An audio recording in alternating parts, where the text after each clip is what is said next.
It sounds so easy, but it's really not. What's the most challenging part for you guys with a brand new car, a Team Acura Penske? You guys haven't been here in race conditions yet with this machine. We know you've been here racing before, but you the whole time puts an extra emphasis on aggression. You need to have that gap, to have a little bit of buffer for the pit stop, in and out laps, etc. So you'll see about as aggressive of driving this race that you'll see all season long in IMSA.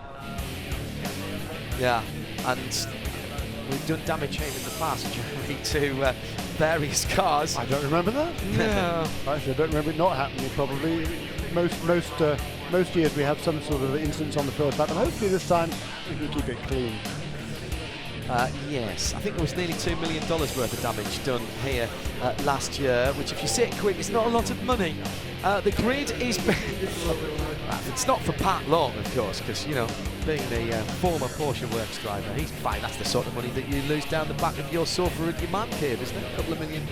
Yeah, when he's played Monopoly. Well, luckily, I'm still a factory driver, but I've had a few times at this race where I've been sort of put on the hot seat, used a few bumpers in my Flying Lizard days around here. But, you know, Bo Barfield is a guy who lets us race, and he wants to see a great, hard racing. So if you're not turning guys or damaging a lot of equipment, a little bit of bump and run here always has done me well at Long Beach.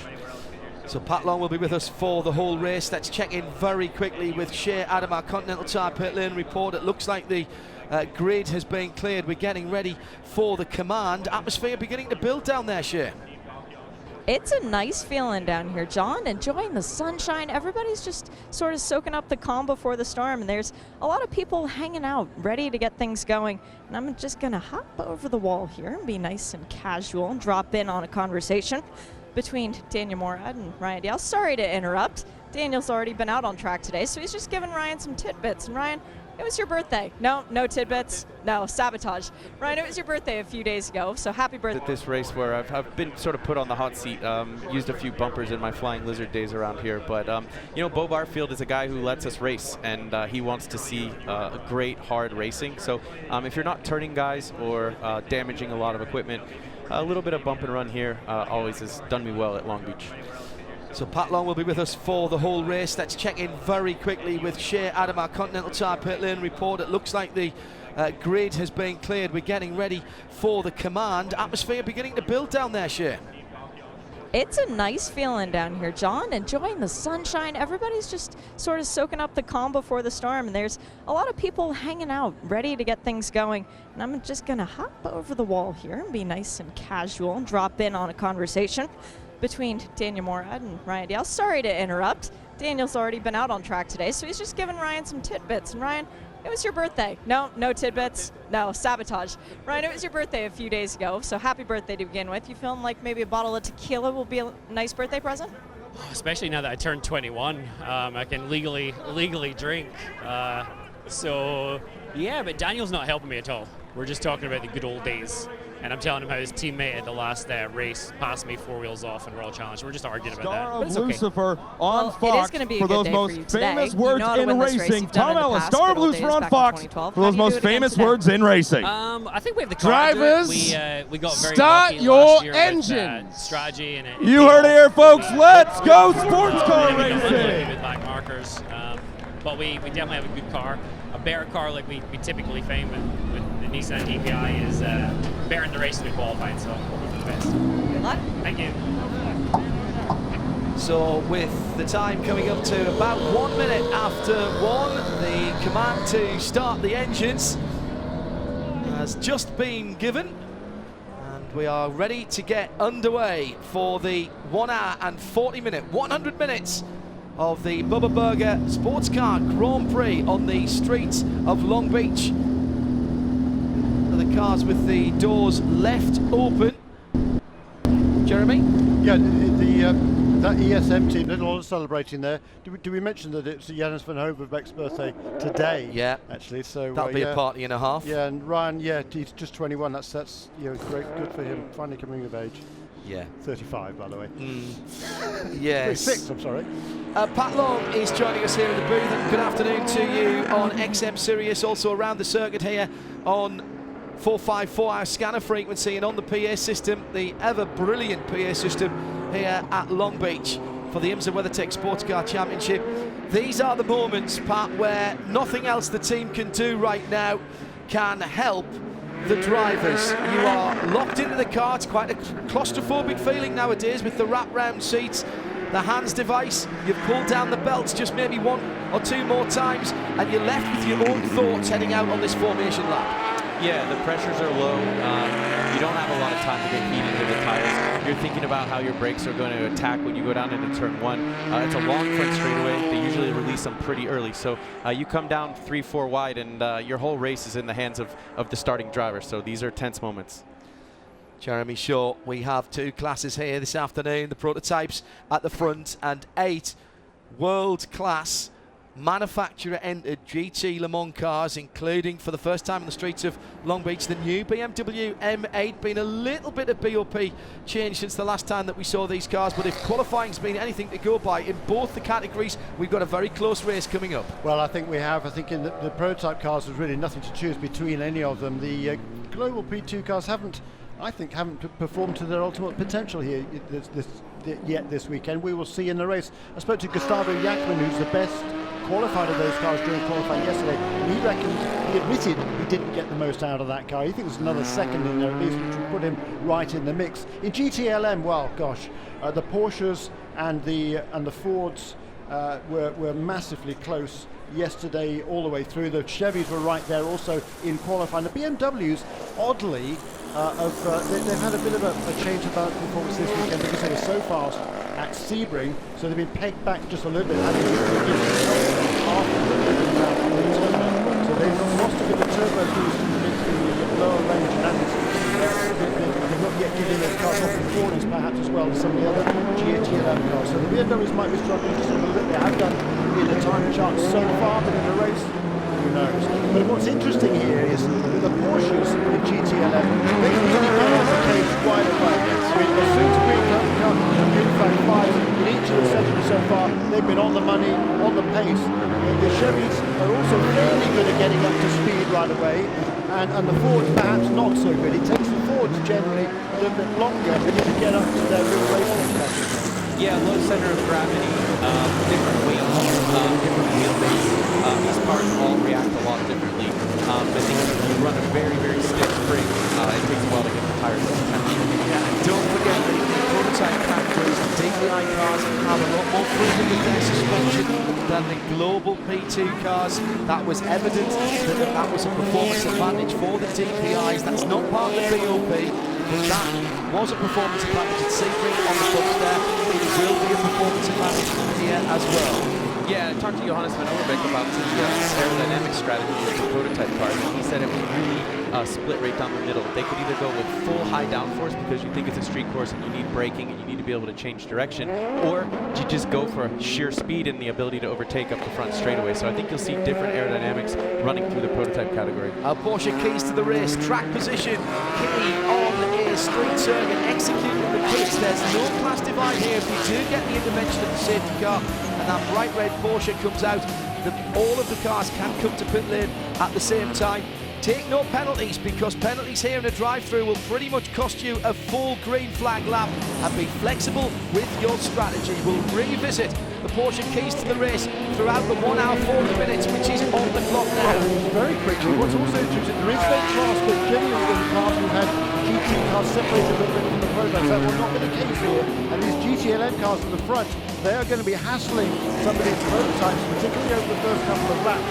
That is going to be very interesting. So the safety car accelerates away from the front of the grid and into the pit lane. It's Acura and Juan Montoya on the pole position in the number 6. Penske Acura.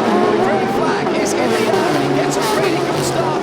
Fernando's in second position, tries to put it side by side with third between Aaron Tingle and Elio Castroneves, and Tingle has to drop behind the white Penske Acura, which goes for second down the inside. Just have that side by side in fifth and sixth position. Everybody filtering through the first corner and through the very tight chicane. That is the fountain area. It's a Porsche at the head of GT Le Mans. That looked like Laurent Vantour, who got ahead of Joey Han. To me, the 912 GT-LM Porsche ahead of the 1466, and there has been a spin, and it is at the fountain, and that would have slowed things down.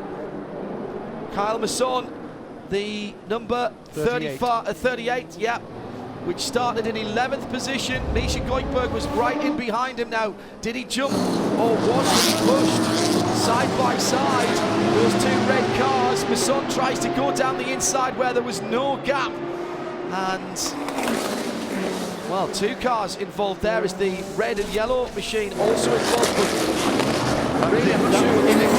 I think Kyle was going for a spot there that didn't really exist, and it's a full course yellow early on, as Montoya will be scored as the leader. Double flags at the line. Jeremy. Yeah, I don't think he was trying to make a pass. I think he was just kind of caught unawares there because the cars in front of him slowed down more than he expected, so he kind of jinked to the left to avoid running into the back of them, and in doing so he put himself in a bad position. So that was pure inexperience from Kyle Masson, really unfortunate, and there must be some damage on that car because Gonzalo Jacobin fortunately was able to get going. I don't think he made contact with all Patrick, did he? No, and I believe that Masson probably has right front suspension damage. The way he got between the wall and Jacobin and turned Jacobin, it seems like he could have advanced on and became stopped, so it's going to take a little bit of time there. But for Jacobin, he's probably got away with one. And, yeah, I agree with you. That's real inexperience. As a driver, if you're not in the first 3 positions overall, you know at the flower pot it's going to back up, and I think it was just a move of avoidance. Shea Adam gives us this Continental Tire pit lane report. Before the full course caution came out, a mechanic from the 911 crew got up on the wall with an air gun, and another one came out with a tire. They just sent somebody after the caution came out to the little island to be able to look at the car.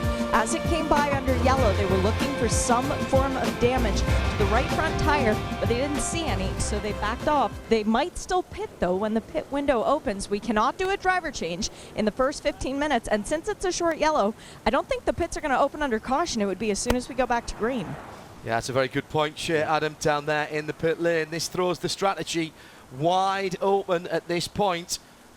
It was... and certainly for the prototype, it's actually good news, because with 100 minutes and able to do around about 45 minutes on a tank of fuel, this is good news for them. They would be a little bit less critical on the fuel save.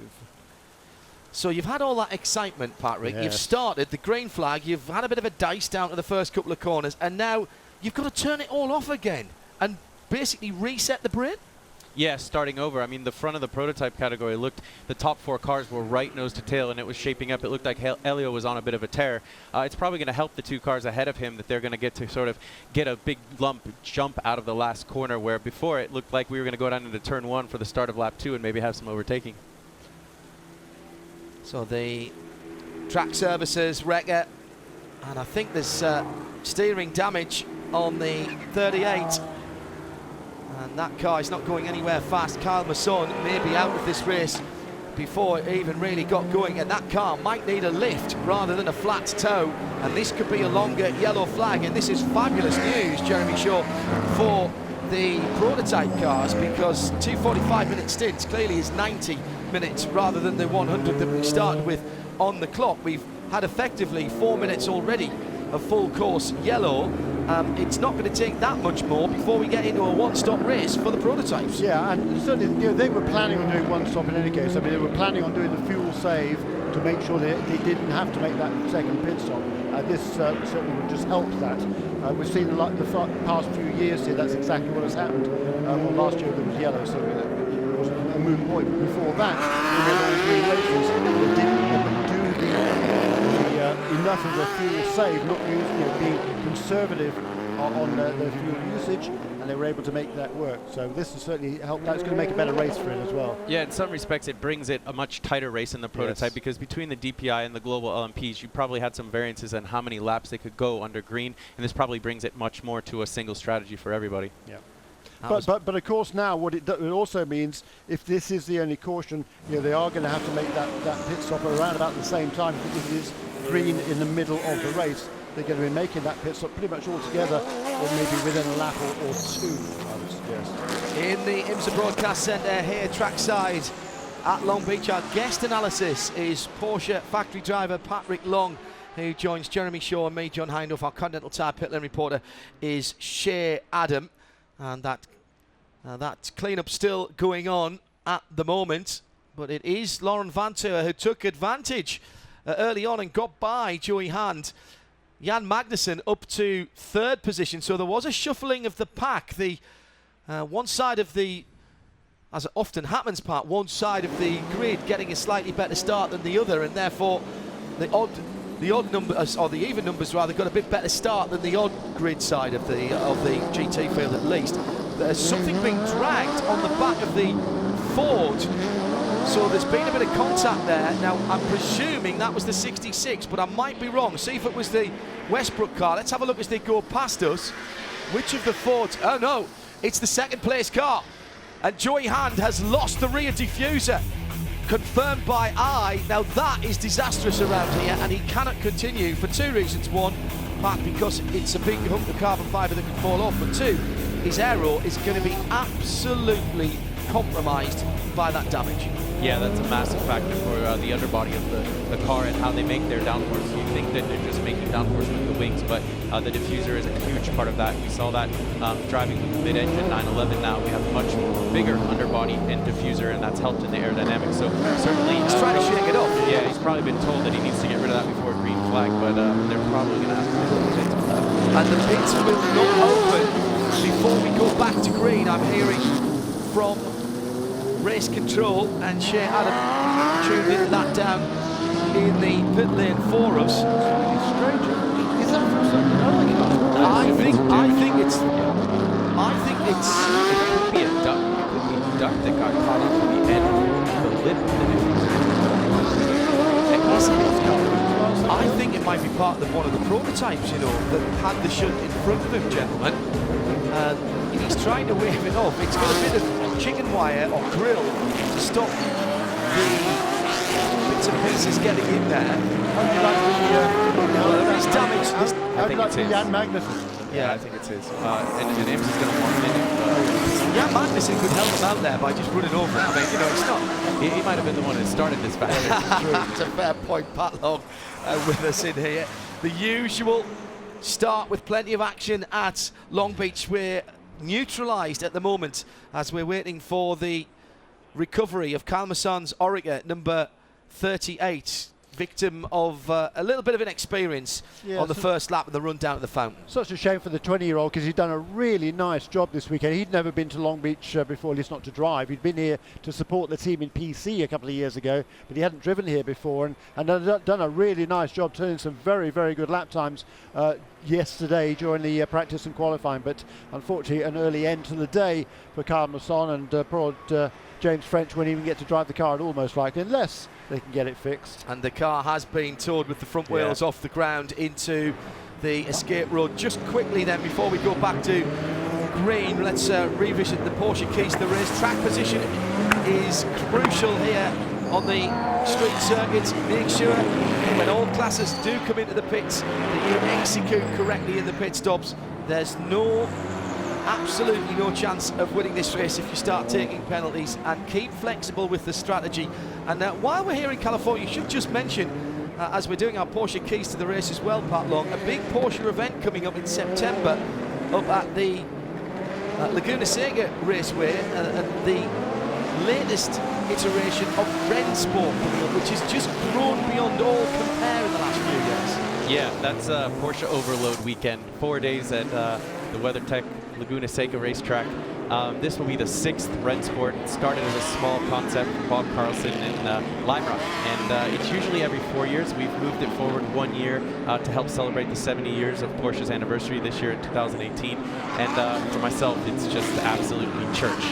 Porsche is should see the smile on Pat's face while he's talking about this. You're getting excited about this already, and it's months away. Yeah, the last Rennsport I was able to race a 962, a 935, a 2-liter 911. I basically was the kid at the buffet who just took way too much on his plate and barely remembered the whole experience because I was just diving from car to car to car. Multiple race classes. Imagine the Monterey Historics, but just completely Porsche. New and old. It's an unbelievable race. And we'll be there as part of the Radio Show Limited network of channels to bring you some broadcasts from that. Further details as we get a little bit closer. Now, the damage on the back of the leading Ford was caused by Patrick Pele. Not really Patrick's fault. They all backed up behind as the prototypes ahead were having their problems. We'll take a quick Continental Tire pit lane update from Shea Adam before we go back to green this time by. The 38 did make it back into the pit lane, but it is not on the IMSA end. It is still on the IndyCar end. That is where the tow truck left it. They can go down and get it, but remember, this is a race where you cannot get to the garage, so any work that has to be done on the car will be done in the pit lane. And also, because it was a short yellow, we will be going back to green. Now, no cars can come into the pit lane, though, until they have completed this lap. Side by side across the line, but the Acura had the horsepower as they went down into the braking area for turn one. Juan Montoya claiming his piece of road early, showing the drivers left the inside, meaning that Philippe Nasser would have had to go the long way around, and he couldn't quite do that. But my goodness, what a great restart from the Cadillac with Philippe Nasser, the wheel in number 31 car. It's Acura Cadillac, Acura Mazda with Harry Tingle sitting in fourth position in the 55. And it would seem to me, gentlemen, that Philippe Nasser feels his best chance of getting to the lead is to do it early, Jeremy Shaw. Yeah, I'm not sure about that. I think Felipe Nasser got a bit of a jump off the hairpin, and I think he probably lifted off to make sure that Montoya took the restart in the lead of the race. As the race from 0.009 in favour of Montoya, I fancy he lifted off there, Patrick, on purpose. Yeah, I think maybe the team had a great reaction there, got all the radio with him, and just made it very clear that he didn't want to be overtaking before the green flag came out. That would have a little bit bigger implication than just breathing it a little bit, and he's not putting pressure under Montoya, so it's probably a great call.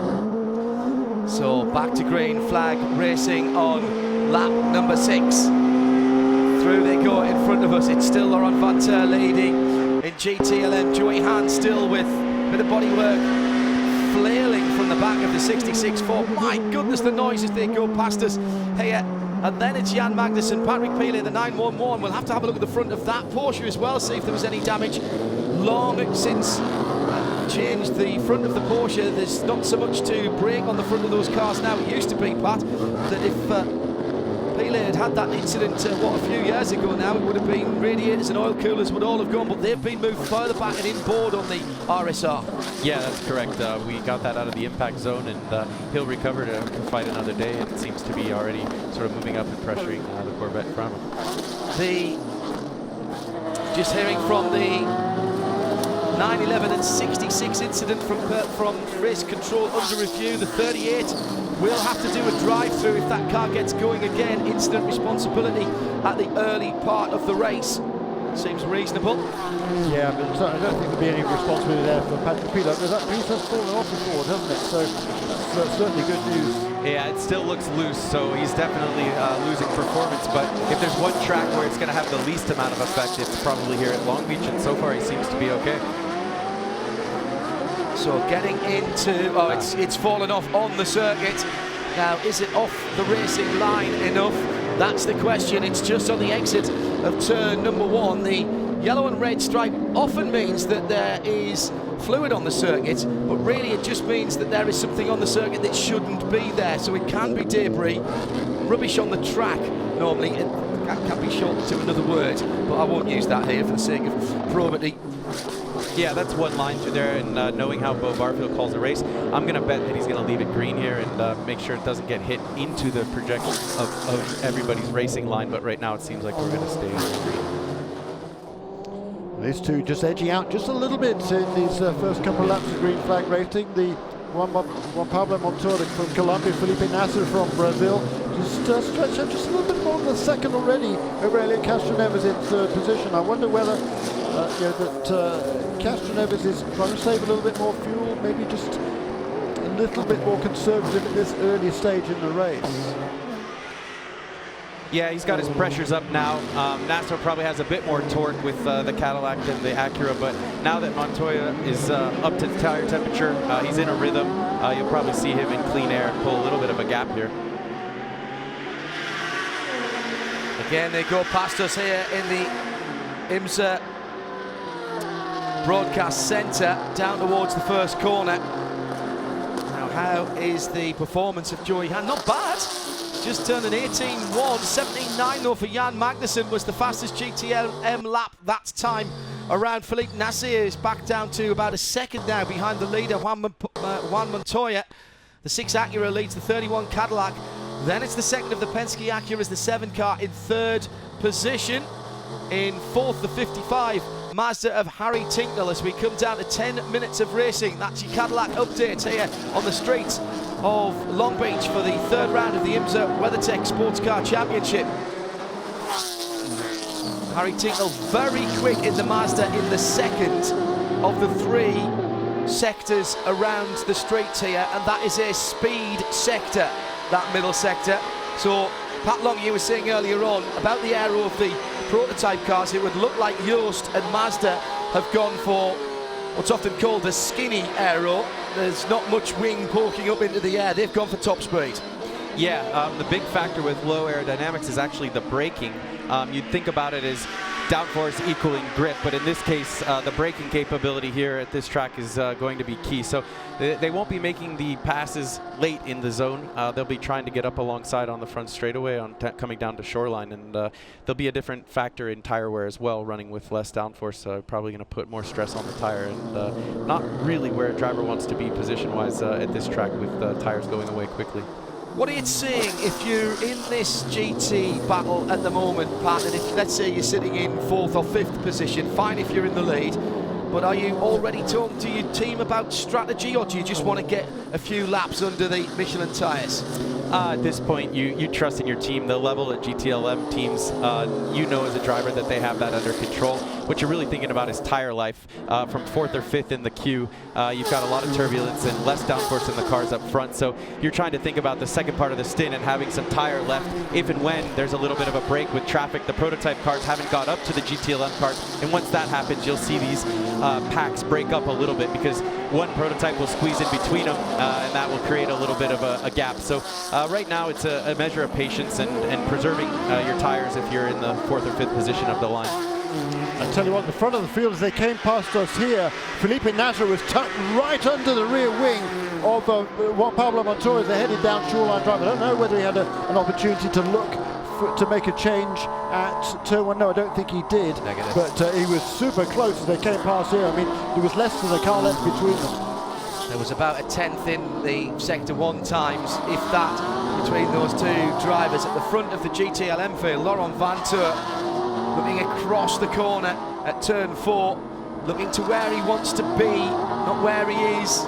Race driving, like many other things in life, you are led by your eyes, so you watch, you look across the corner to the exit points, not where you want the car to be clipping. If you're doing that, you're going to hit the wall. And that's a problem round here, Pat, because you can't always see where you want to put the car on the exit because of the walls. Correct. Most of the time you can look through the apex, and as you're approaching the apex, you're already looking for your exit point. Here at Long Beach, a lot of times you're just looking at a white wall, which you don't want to be fixated on because that's often when you take the inside corner of your front splitter off. So it's very tricky. It's a lot about timing and quick eyes, as you said. Jeremy. And that was also the issue for Oliver Gavin yesterday, by the way, when he was talking about the penalties he was getting for overstepping the turning part on the outside, on the right-hand side track, turning in to turn 1. You know, as a driver, you're looking at the apex at that stage. As you're turning in, you're looking at the apex, not at where the right side Correct. Of your car's wheels of your car are. Significant damage to the front of the 4th place Porsche, the number 911 of Patrick Pilet, and the bit of bodywork that was hanging from the back of the Ford, I'm pretty sure now was the undergrille from the 911 that was stuck on the back of the diffuser. Now, whether when that came off it took part of the diffuser with it, I'm not sure of the 67 car, which the 66 Ford, Joey Hansford, I should say.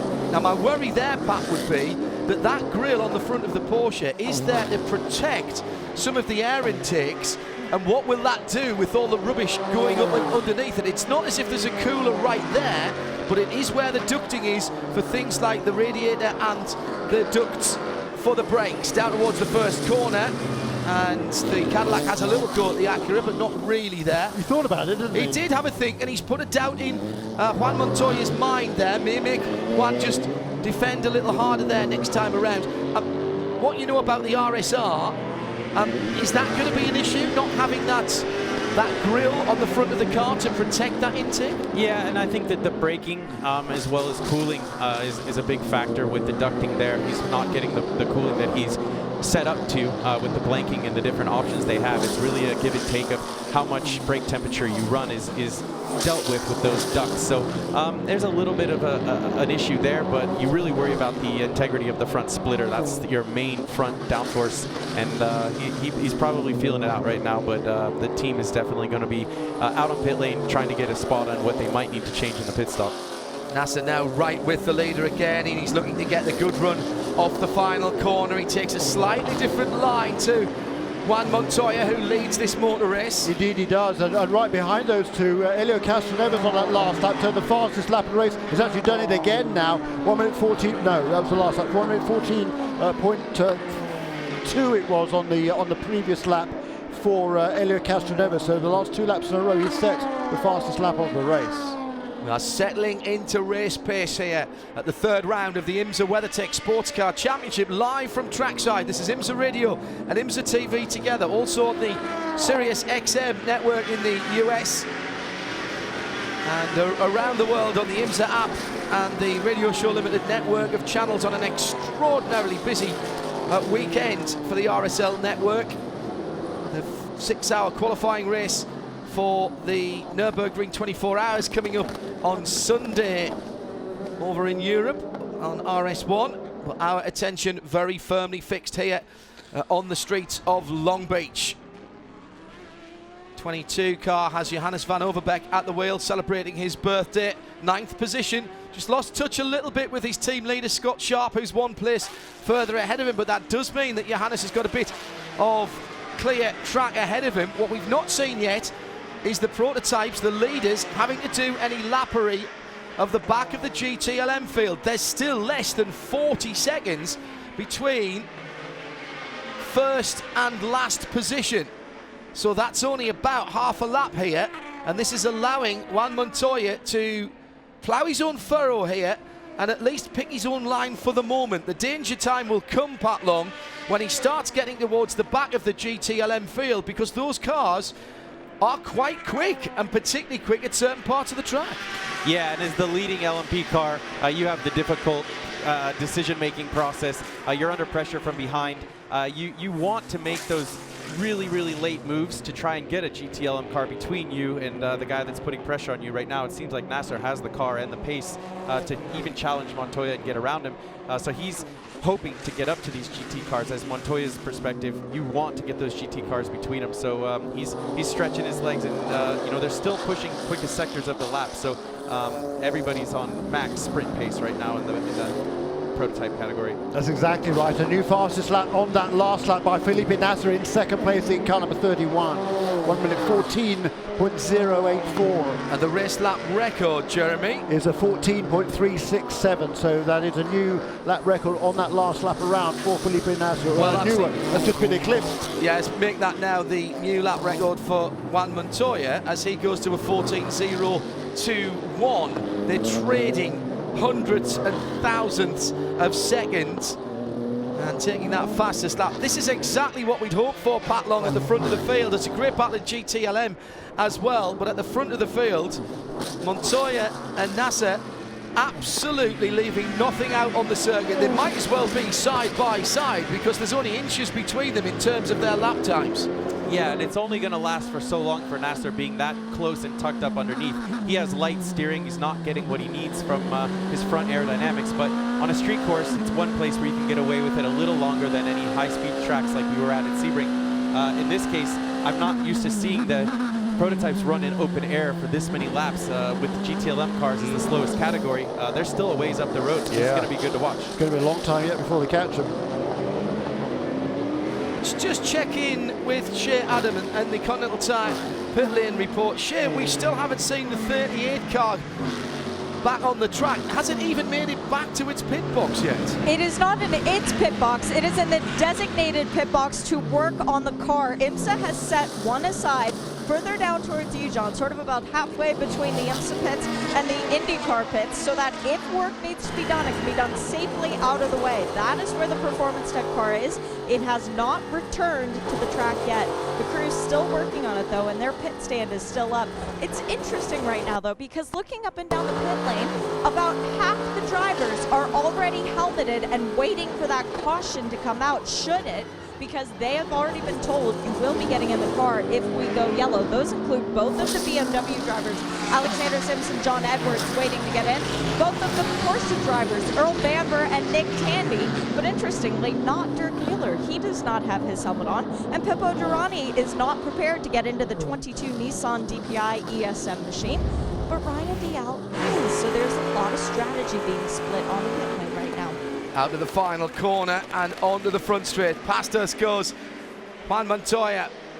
Nasser right in behind him, but just can't get close enough to make the dive down the inside into turn 1.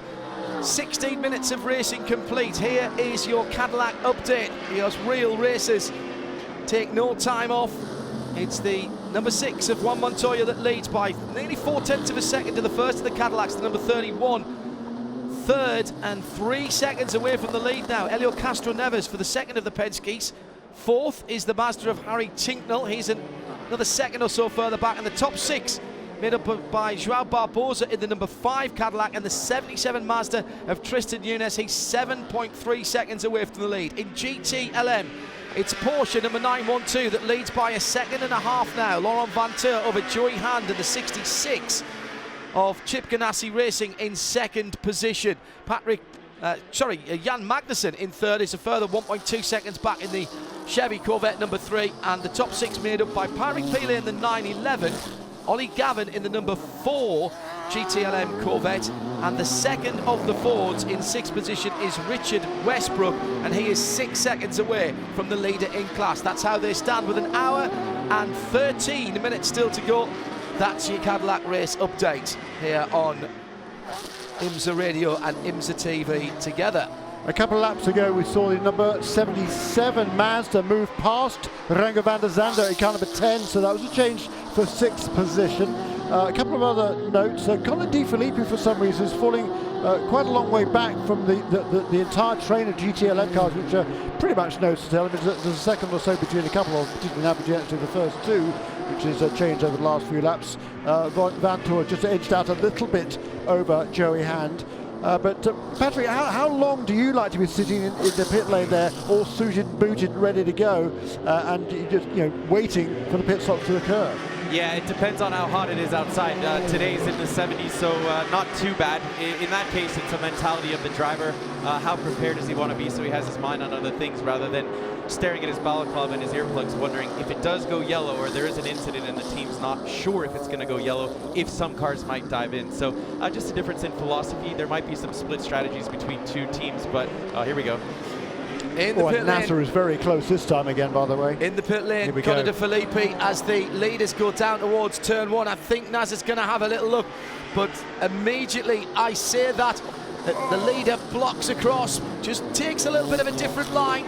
Didn't really chop the nose off the Cadillac, but it was enough to dissuade the second position car from making that move. Let's head to the pit lane for the first of the green flag pit stops from 8th position in GTLM, 21st overall. Conor Di Filippi, who won at the Nordschleife last weekend for BMW, is in the pit lane with Shea Adam. His first win for that logo, John, came a week ago, not even on the actually, it was a little bit more than a week. Time's up. Conor Di Filippi with the perfect drive change. The tires were done on point. That was excellent by the BMW crew. He is now racing toward the pit exit on the pit speed lane limiter. Let me try that again. And he makes it out with the green light well ahead of the rest of the GTLM field.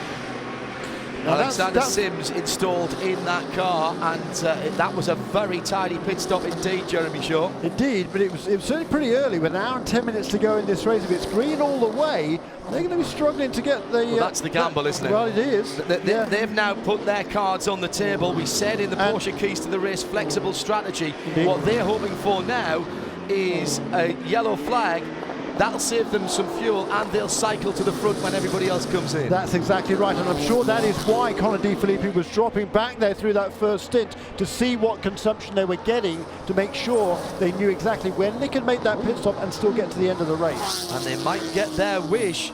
They might get their wish, because the bright yellow prototype of Robert Alon is off the circuit, and that's on the That's the exit of turn 1, yes, the exit of turn 1, the runoff area. Now he's a long way down that lane, but he's not out of harm's way. And Shea Adam, the teams in the pit lane, seeing the same pictures as we are up in the broadcast centre, and that's stirred a little action. Oh, hang on a second, Shea, back straight, battle for the lead. Nasser down the inside, has position, but he's on the bumpy side of the track. He's coming from a long way by, but he takes the lead, and Cadillac goes to the front of the BUBBA Sports Car Grand Prix on the streets of Long Beach. A classic overtaking manoeuvre here at Long Beach.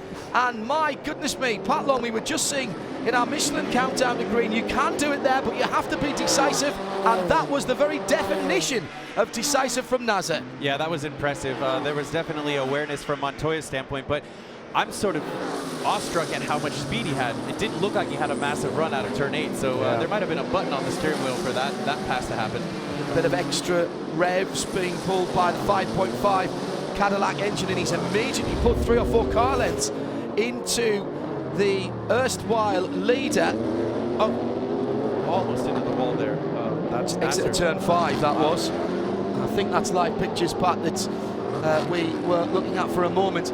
Came out from under the bridge, Jeremy, got in position early, and as Pat says, Montoya had to do the sensible thing. Yeah, he did. Ultimately, when it came time for Juan Pablo Montoya to turn into that corner, he could see that Nasser's car was already there, so he had to see the position at that point. Great move by Nasser, and great awareness by Juan Pablo Montoya as well. Lost the front end going into 8 just a little bit, but squared off the corner and made it work for him. Great move. The pits have been closed, and we have a full course yellow. This is for the 85 car on the exit, or on the runoff area at turn 1. 1 hour and 8 minutes to go. Ooh, now. But I tell you what, that makes already Alexander Sims smile.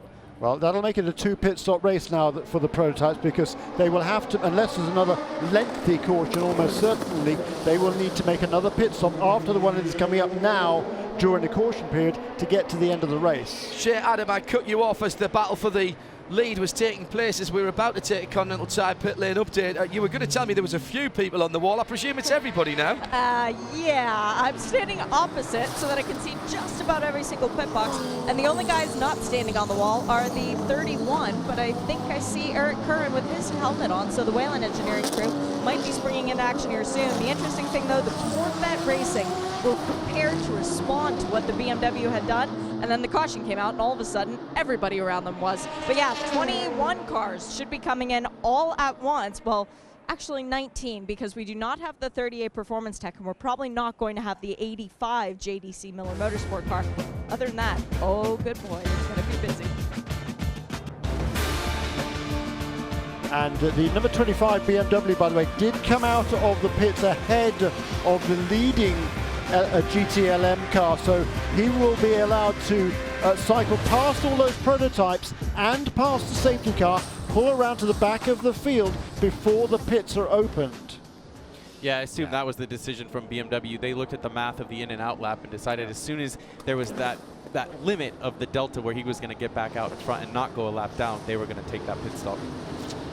Pat Long and Jeremy Shaw in the booth with me, John Hindhaugh, as we are waiting for the prototypes to come round and into the pit lane. Shea Adam will be on her toes, our Continental Tire pit lane reporter, to try and pick the bones out of what we assume will be the whole field, bar probably the 25 BMW coming in to the pit lane. They have peeled off into the...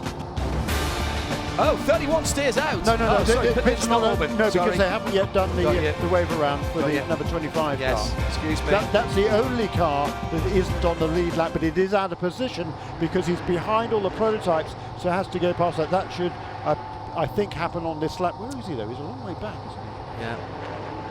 They haven't yet caught up to the back of the... I looked at the line going down the now. back straight and saw all the prototypes together and thought that had already happened, Jeremy, so apologies. Yeah, no, I'm not quite sure why everybody hasn't packed up. I guess they're all trying to save fuel, actually, Patrick. Yeah, and I'm not convinced that all these prototypes are going to take this stop. No, I think you're right. That's why I got a bit excited when the 31 looked like it stayed. I thought it'd stay they'll all be in for sure. BMW has gone by. Alexander Sims then is making his way back around and will join the rear of the queue. He will slot in behind his teammate Jesse Krohn in the 24 BMW, and next time around the pits should be open for all cars. Remember how Porsche keys to the race. The pit stops will have all classes coming in together under full course yellow, and you have to get it right. It's a relatively tight pit lane here. Yeah, Patrick does actually have a good point. I was saying they would have to come in now, but I suppose they wouldn't have to. But we've stretched the window a little bit, Jeremy. That we think they can do about 45 I don't see why you would say, because if you stayed out now, you're a sitting duck until there's another yellow flag in terms of. They're going to be in their pit stop later, aren't they? That's right. Well, yeah, it's a tricky one. It's a tricky one because I mean they've already done 35 minutes or so of green flag racing, which is that's more than 80% of a fuel stint. Right, but you're not good till the end. So a lot of these guys are working it from the end backwards, and they're not going to come in until they're sure they can make it. Right. With the 31 car, you have your ace driver starting, which was a little bit of a reverse play from a lot of the other cars. So you're thinking you've got Nasser and you've got a clean track ahead of you. Yes. It'll be interesting to see who takes it and who doesn't. Track position's everything right now. There you go. And the guys earlier, I would expect some of the guys towards the back of the field certainly to come in now because they would have nothing to lose. They would. Pits are open. Yeah. Pits are open, gentlemen. So let's find out. Shea Adam is down there in the trenches, I suppose you might call it, Shea. Does it look like everyone's coming in? Looks like mostly everyone's coming in, but those 31 guys are still sitting on the wall. They have tires, but it's difficult to see because their sister car, the Mustang stayed out. The 31 stays out, Shea, and it looks like only one of the Acuras came in as well. That would be the 7, John. Montoya has stayed out. Montoya has stayed out, has the 31. So the 2 leaders stayed out. Everyone from Helio Castroneves in the 7 in the prototype fields come in, and all the GTLM cars other than Alexander Sims in the 25 BMW has come in. He will lead the GTLM class when we go back to green. Shea Adam. Helio hits his marks first, so he gets the honor of being talked about first. They have popped open the door, and Ricky Taylor is jumping in. They are doing fuel and tires as well. For the 55 Mazda, that is now Bomarito getting in, Tignall out, and Jarvis installing himself in place of Tristan Nunez for the 77. The first of our GTLM cars is the 3 Corvette to hit its box. Antonio Garcia getting in, Tommy Milner getting into the 4 right behind the 24 BMW. Also doing a driver change, Jesse Krohn in, out, John Edwards getting in. For the Porsches, we are having driver changes on both of those and both of the Fords as well as Richard Westbrook walks back over to the wall. 55 Mazda is the first out of its box, followed by the 7 Penske, and then 2. So the ESM machine made up a ton of ground, but was passed by the 5 as we have the 3 Corvette leading out a Porsche, and then the other Corvette, and nearly gets taken out by the 67 Ford as it leaves its box. I think the round of applause is well earned. It was fuel and tires for just about everybody up and down the pit lane as the 54 Core Autosport Orca is the last one to leave. That is Colin Brown behind the wheel of that now. And whilst that was happening, the 85 and Robert Alon did make it on the back of a tow rope into the pit lane. They've lost ground, of course, having that car for the second time this weekend. Dead stick in the runoff at the end of turn 1. But what a pit stop, Pat Long, by the Mazda Yost Racing team to jump ahead of Roger Penske's team. You don't see that very often. 2 of the big names in racing from around the world. Not always have they been battling against each other, but my goodness me, that's a feather in the cap of the Mazda and the Yost guys. Yeah, great effort from them, and the racing fan of me is happy because you're going to see an angry Hornet of an Acura behind the Mazda putting pressure on. But at a place like this, track position is key, as we talked about before they went into the pits. So coming around, let's just give you a Cadillac race update. With 1 hour still to go, we're under full course yellow. The safety car leading around the IMSA WeatherTech SportsCar Championship. And we will have a class split for the restart, even though everyone came in at the pit lane at the same time. But it will be the number 31 Cadillac that comes back to green flag racing first, with Juan Montoya in the 6 Acura in second place. Alexander Sims scored in third overall as he went across the line. We'll have to allow the rest of the prototype field to go through, but he will restart as leader in GTLM with just under an hour to go as we come back to green. Not sure that that Sims car can take the all the way to the end. Third position in the prototype category, and beating the best out of the pit lane, Jonathan Bomarito for Mazda, and the 55 car will therefore start in third when we go back to green. That's your Cadillac race update here on IMSA Radio and IMSA TV. Let's hear from what I presume is a very happy John Doonan, the man at the head of the Mazda program, on this Continental Tire pit lane update. Shane? What was the first thing he said? That was a heck of a job by the boys. It was a great pit stop, and seeing as the other two in front of you owe a pit stop, it's looking okay for Mazda. I'm not going to jinx it. Thanks, Shay. It's terrific to be here at our home court, so to speak, just down the street from Irvine, where our U.S. headquarters is. But terrific job by the boys that beat everybody off the lane who stopped. Jonathan's in now to the end with these yellows. I think fuel mileage now may be out of the question. We'll see. But just proud. Anything can happen here in Long Beach, and just got to put yourself in a position to be there at the end. You have 7 fewer leaders than you had at Sebring. Come on, John. Can you go to the end from here? Oh, I sure hope so. We'll have to wait and see. The team's done a great job. Big step forward at Sebring, leading so many laps, track record. Had obviously some fuel efficiency on everybody else, but came here with a lot of momentum. We're just trying to carry that through today and into the next little stint of natural terrain road courses. Do you go for the victory, or do you roll the dice and maybe take those points? No, we're here to win races, Shay. We said that back in July last year, and that's what we're going to continue to do. We've got to put Mazda on the top step when it belongs. We're going to get all of our fans, our dealers, and all of our employees that are here. Great timing as we come back to green, and Philip Nazir gets the green flag, heads down towards the first corner, and problem on the exit of the final hairpin, spotted by Pat's long alongside. I think it was one of the Corvettes going slowly there. Pat, did you catch the number as it went through? I didn't, but I think it was Antonio Garcia. Yeah. Because they done great pit stops, both of those two. They both made up positions during that round of pit stops, so that's really bad news for the Corvette team. 57 minutes remaining in this race. The prototypes will need to make a pit stop. We will see Felipe Nasser and Pablo Montoya, the two leaders, probably stay out for another 5 or 6 laps if they can, which they should be able to do. And then they will come onto pit lane, so they're going to put the hammer down now and try and pull away the lock up there. So I think it was the number 99 car, Stephen Simpson, locking up into turn 8. In the GTLM, it is that BMW that already made its pit stop. Colin Felipe handed over that car, the Southern Californian, to Alexander Sims. And now we'll see what pace that car has in race trim.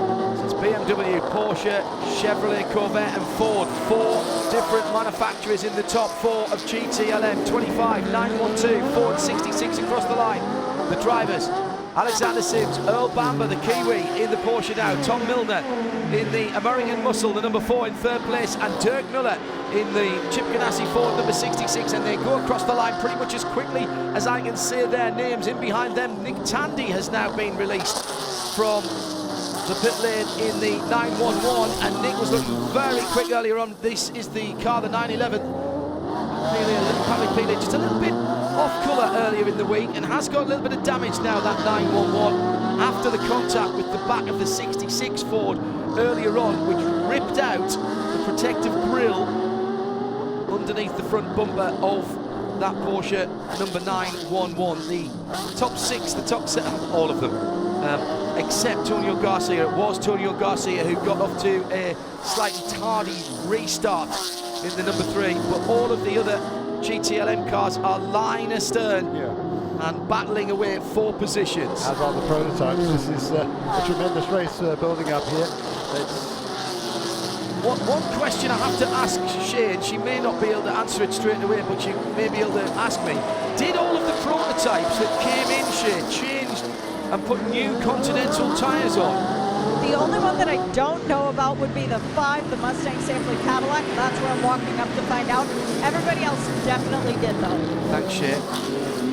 It would be the right thing to do, but I was just thinking if perhaps the 55 decided just to go with the fuel and the driver, and that's how they got out so quickly. So Ricky Taylor in the second of the Acura's has got past the number 55 Mazda, Jonathan Bonrito, on that last lap. So now it's Felipe Nasser who leads for Cadillac. Acura for Juan Pablo Montoya in second place. There's already a couple of seconds between those two. A great restart by Felipe Nasser, ex-Formula 1 driver, of course, in that number 31 car. And Juan Pablo Montoya, well, yeah, he's an ex-Formula 1 driver as well. There's actually won a whole bunch of Formula 1 races during his career. So, you know, he's won 7 victories in Formula 1 as Montoya. There's 2 ex-F1 drivers at the front of the field. Ricky Taylor then up into 3rd place. And confirmation from our Continental Tyre pit lane reporter that the leading prototypes all did take new Continental tyres, as they have now just on 54 minutes to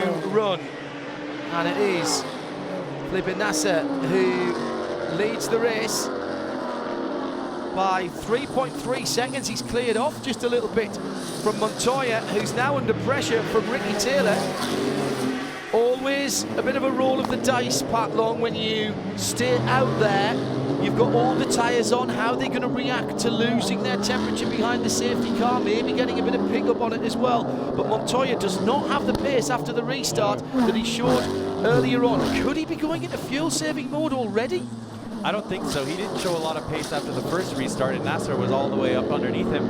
In this case, Nasser's had almost a second gap to Montoya, both on used tires, both deciding to stay out. So pretty impressive from the 31. I'm not sure what the 6 in Montoya's pace is struggling with, but he's about to come under pressure from his teammate, Ricky Taylor. Well, and if we're talking the team game here, Jeremy, he really shouldn't be holding Ricky Taylor up because he's on a different strategy here.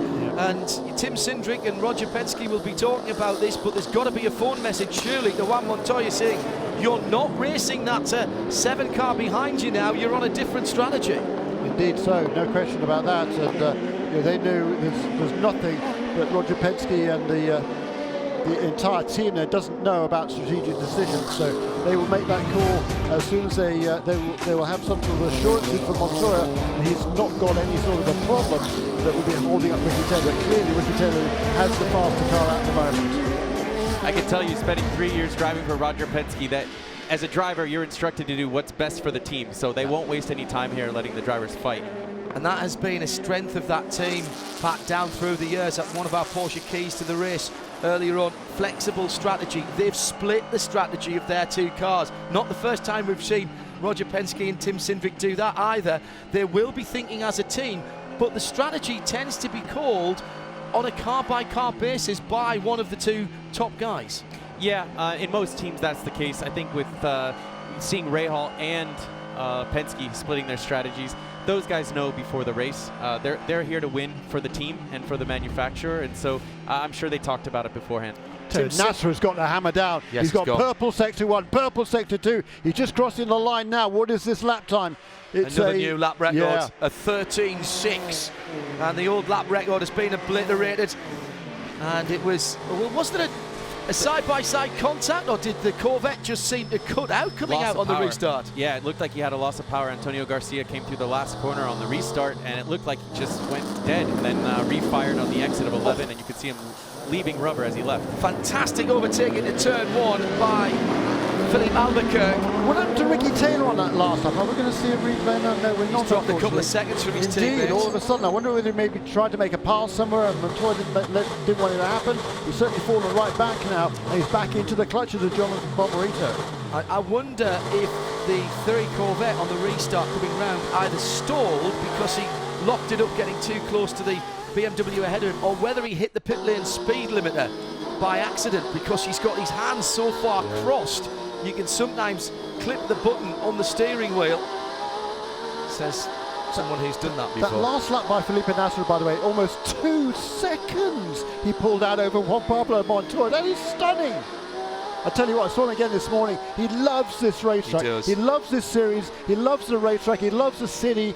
He's just enjoying every moment of everything right now. There's another new fastest lap, a new track record again for Felipe Nasr. Another couple of tenths of a second, 1:13.4. And Pat Long, you were saying that not everybody might come in. Nasr is the faster of the two drivers in that car. He's got to pull the pin right now and try and get as big a gap as he can and hope that it stays green at this point. He doesn't want it to be yellow. He wants to pull out a gap and take a pit stop having pulled out the gap and hope everyone else has to take a green flag pit stop too. Yeah, that's correct. He's going to have a lot of fuel to take on board, as is Montoya, so they're going to have a longer stop coming up, but it should be interesting. Right now he's on an absolute tear. He's showing that new tires isn't worth much, and we knew he had a fast car when he was stuck behind Montoya, but we didn't predict this type of pace. No, it's stunning.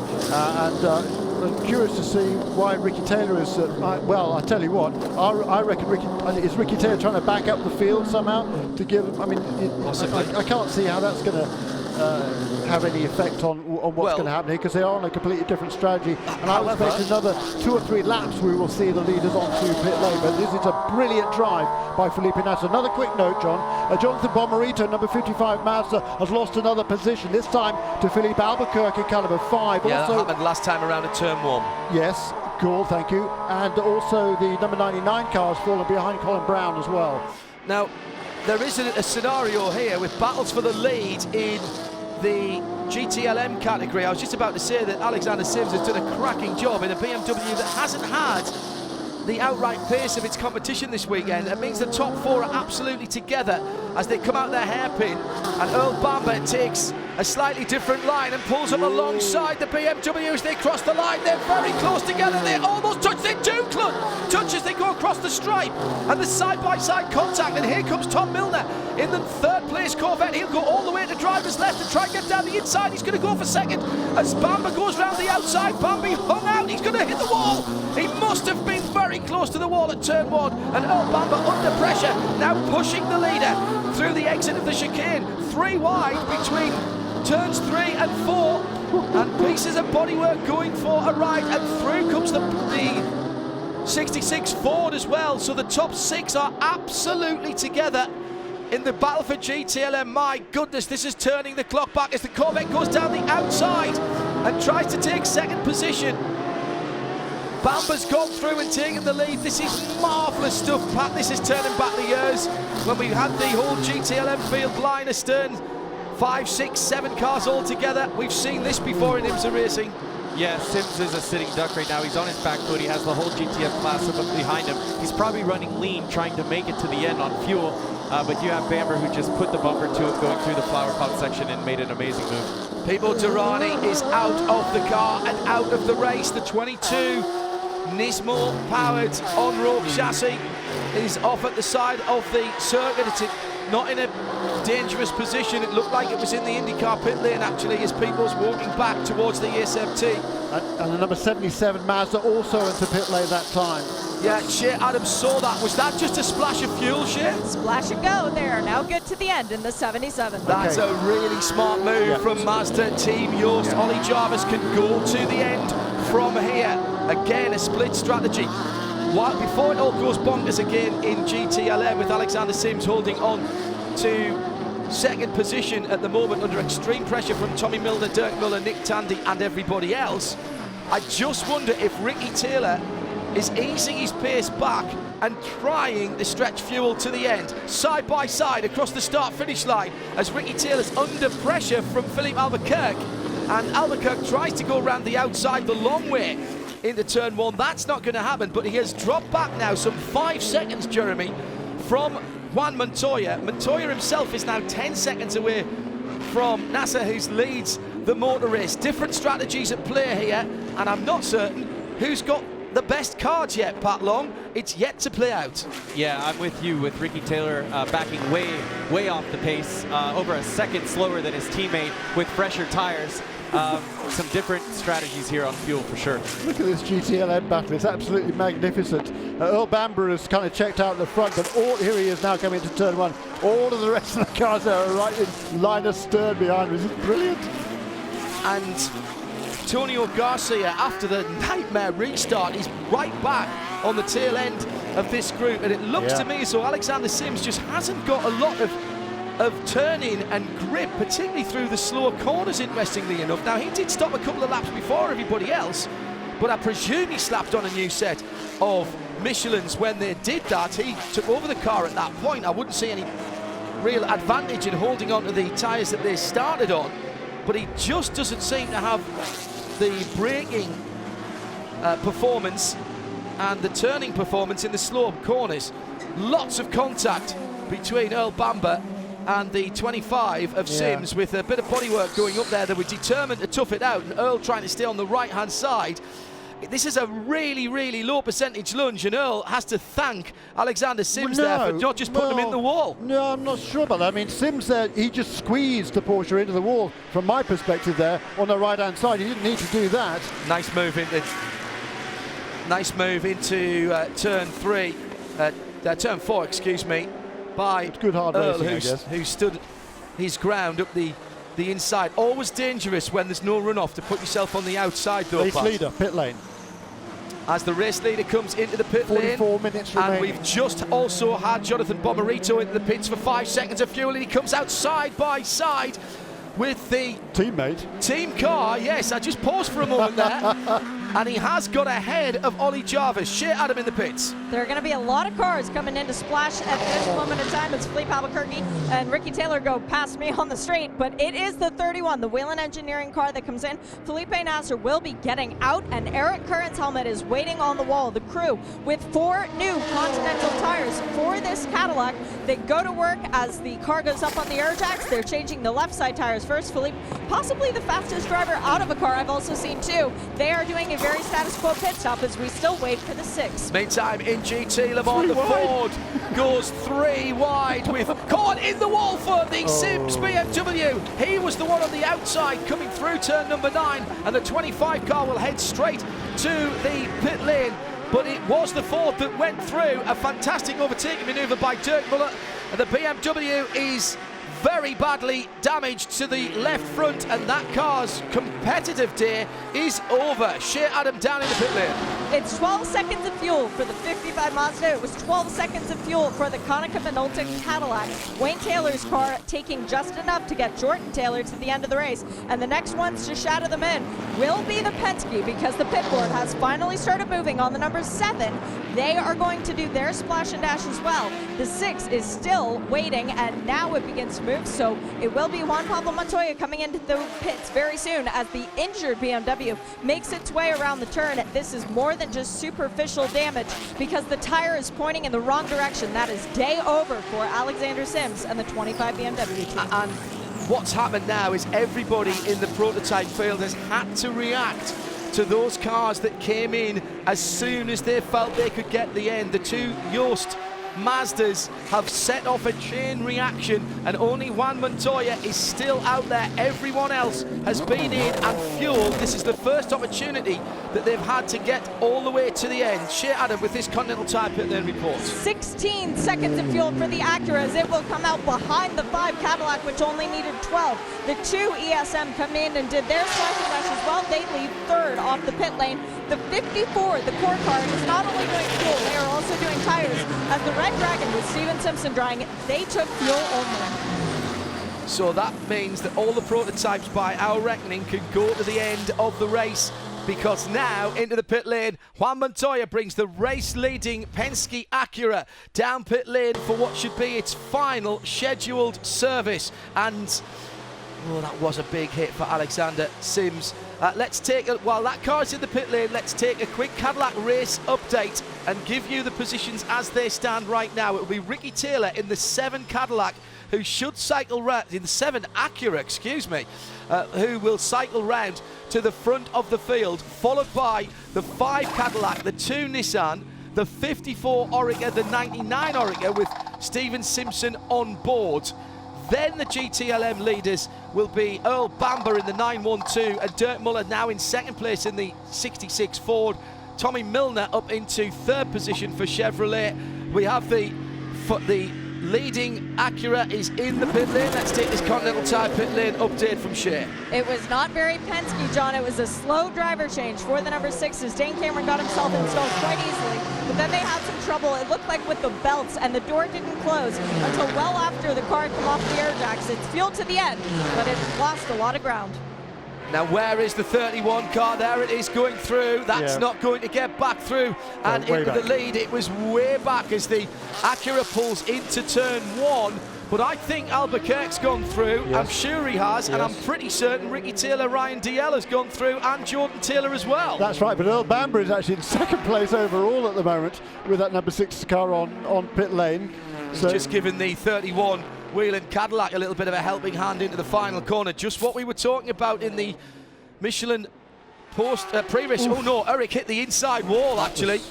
Eric Curran hit the inside wall just as he was turning in and then had to get out of the throttle, and Earl gave him a little tap.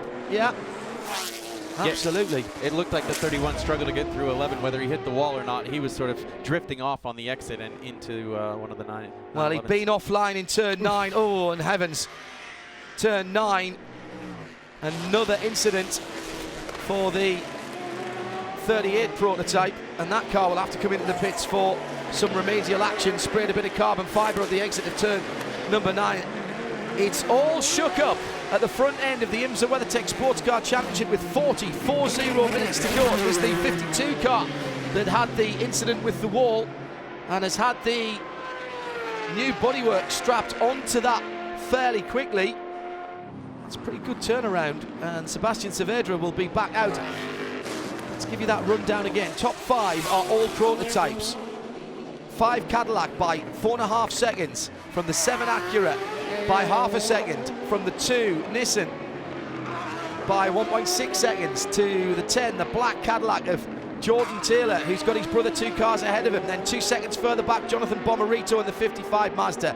Leading GTLM, Earl Bamber in the 912 Porsche from the 66 Ford of Dirk Muller and the 4 Chevy Corvette of Tommy Milner, with his teammate sitting in behind the Ford in 4th position. So the Ford 67 of Ryan Briscoe in 4th, and then Antonio Garcia in 5th position. Nick Tandy in 6th, John Edwards in 7th position, and Alexander Sims in the pits and not coming out. Pipo Durrani's 22 ESM Nissan stopped in the pit lane. That car will take no further action. Robert Alon's 85 Orica coming to a dead stick halt in the runoff of turn 1, and that car has not returned to the action. And Kyle Masson, first lap incident round the flower pots, as Pat Long said earlier on. I like that.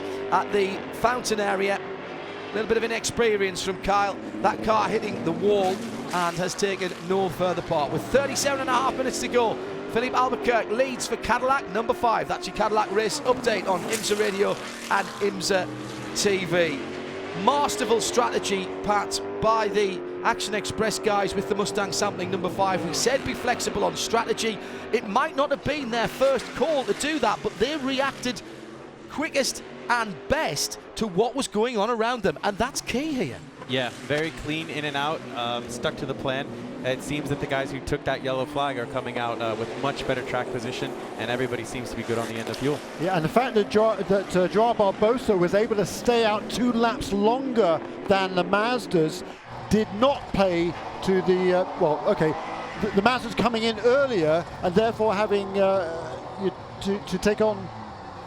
What am I trying to say here? What I'm trying to say here is that staying out longer on hot tyres benefited Joao Barbosa over the 2 Mazdas. That's what I'm trying to say, because they come out of the pits on cold tyres, both of the Mazdas, and during those 2 laps, the other 2, the number 5 car and several others actually were able to run a much faster pace and then be ahead of them by the time the Mazdas had.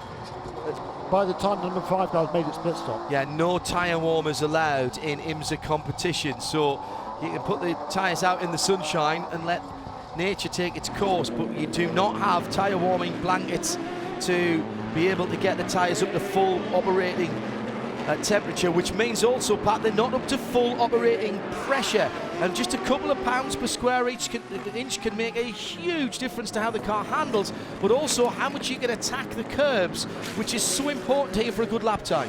Yeah, full fuel, low tire pressure means not a lot of ride height, and you can get to the skids pretty easy.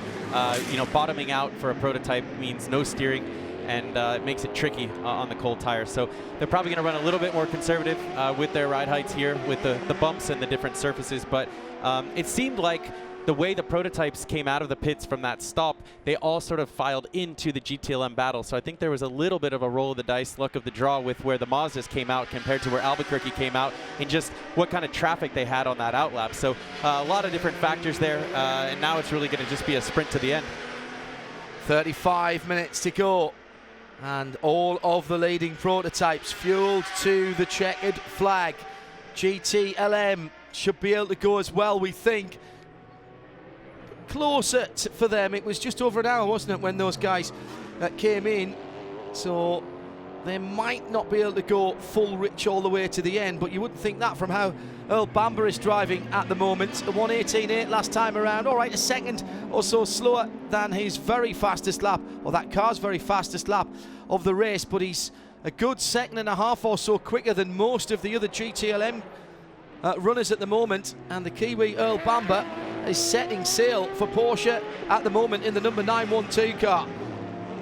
The 912, one of the new RSRs. Earl very relaxed behind the steering wheel. I always think that's the mark of a good driver, Pat, when you look on board and even through the twisty bits, they're not throwing and flailing their arms around, just nice and quiet behind the wheel of the car. That's Ryan. We're on board here with number 10 car, Jordan Taylor, watching ahead into turn 1 as Ryan Diello is absolutely flying now all of a sudden in that number 2 Tequila Patron Nissan. He is really putting the pressure on Ricky Taylor. Taylor had to defend into turn 1. Yeah, just a couple of tenths away. It always amazes me as someone who has been fortunate enough to get behind the wheel of racing cars, just how quiet and relaxed you guys look when you're going to work, Pat, when everything else is going madness all around you.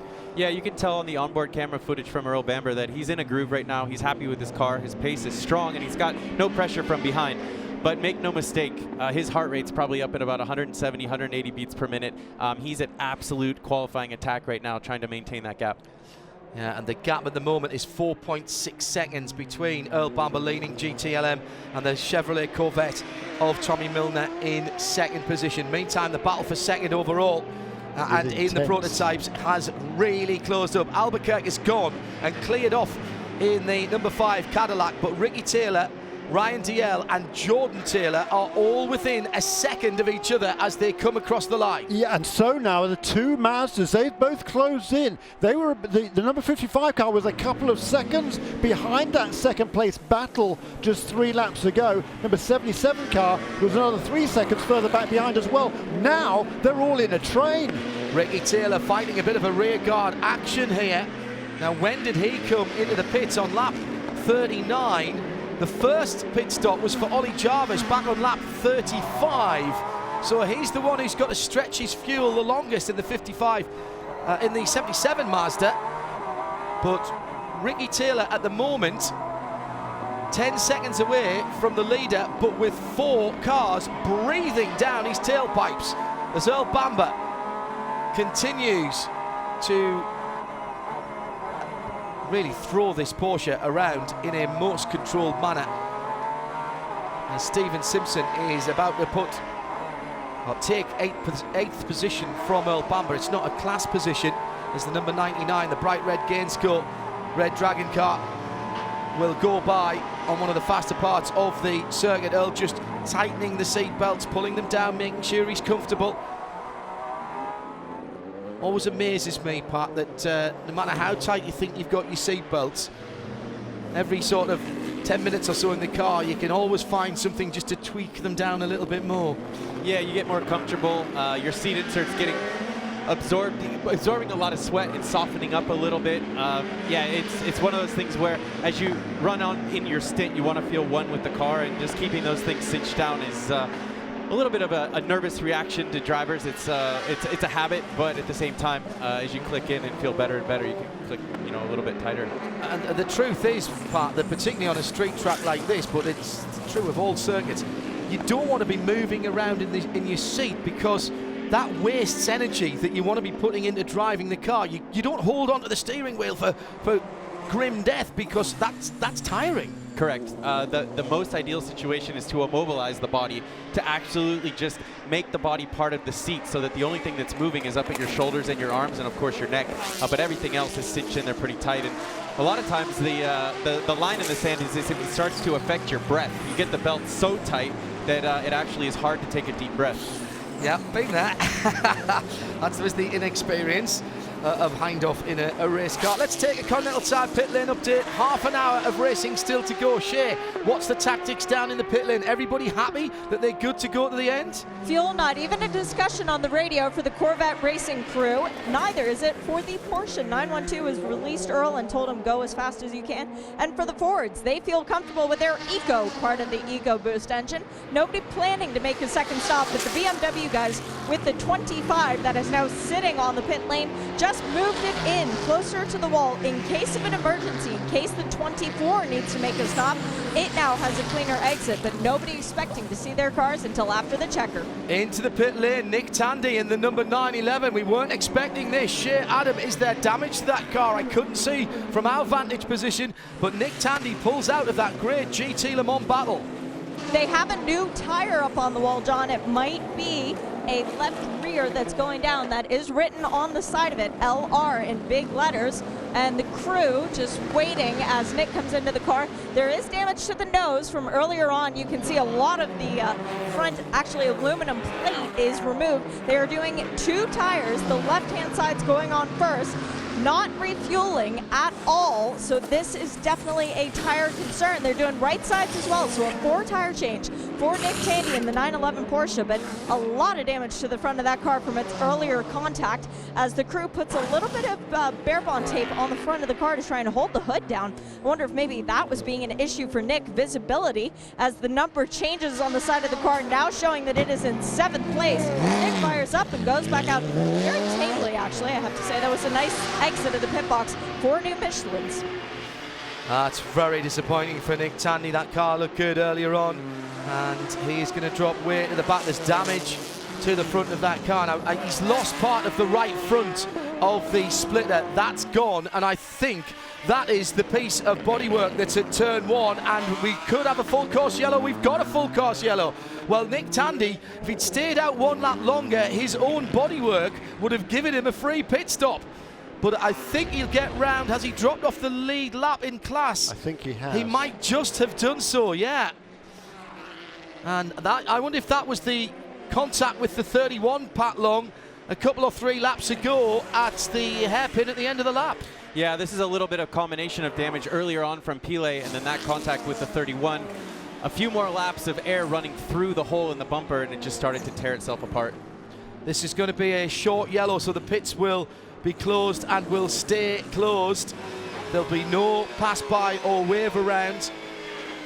Yeah, and that's generally, we have these short yellows if this caution period were to come less than 15 minutes after the previous caution. Well, it didn't actually, but we are within the final half hour of the race, so that is the reason for this short yellow.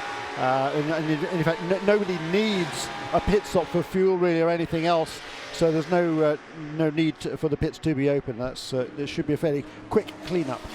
Will, however, close the field up, and that 10-second advantage of Philippe Albuquerque will disappear. Here's the Cadillac race update with a full course yellow to come, and the whole field packed up in behind the safety car. It will be coming back to green flag, Philippe Albuquerque for the number 5 Mustang sampling Cadillac, who will see the green flag first from Ricky Taylor in the 7, Penske Acura in second, the ESM Nissan with the GTR power on the number 2 for Ryan DL will start third.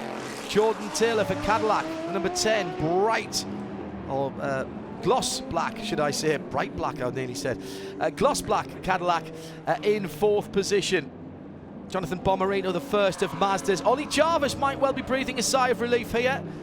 He was in 4 laps earlier than everyone else ahead of him, and this will just take away any worries I think they might have had, Jeremy, of getting to the end without another little splash of fuel. Yeah, look, he'd been running well. He'd closed up that gap to his teammate, and they were on the tail of that battle for second position. So, numbers 7, 2, 10, 55 and 77, there were notes to tail pretty much in for second, third, fourth, fifth and sixth places. And we'll see now who has the acceleration, who has the torque coming off the corners. That's certainly going to be playing in the hands of the Cadillacs. And this is going to be a pretty interesting restart. I think don't get too close to the walls here, because there could be quite a bit more activity. Stand back from the fence line if you're here at the track, listening on 454 Even or XM Sirius. IMSA Radio and IMSA TV together for the third round of the IMSA WeatherTech SportsCar Championship.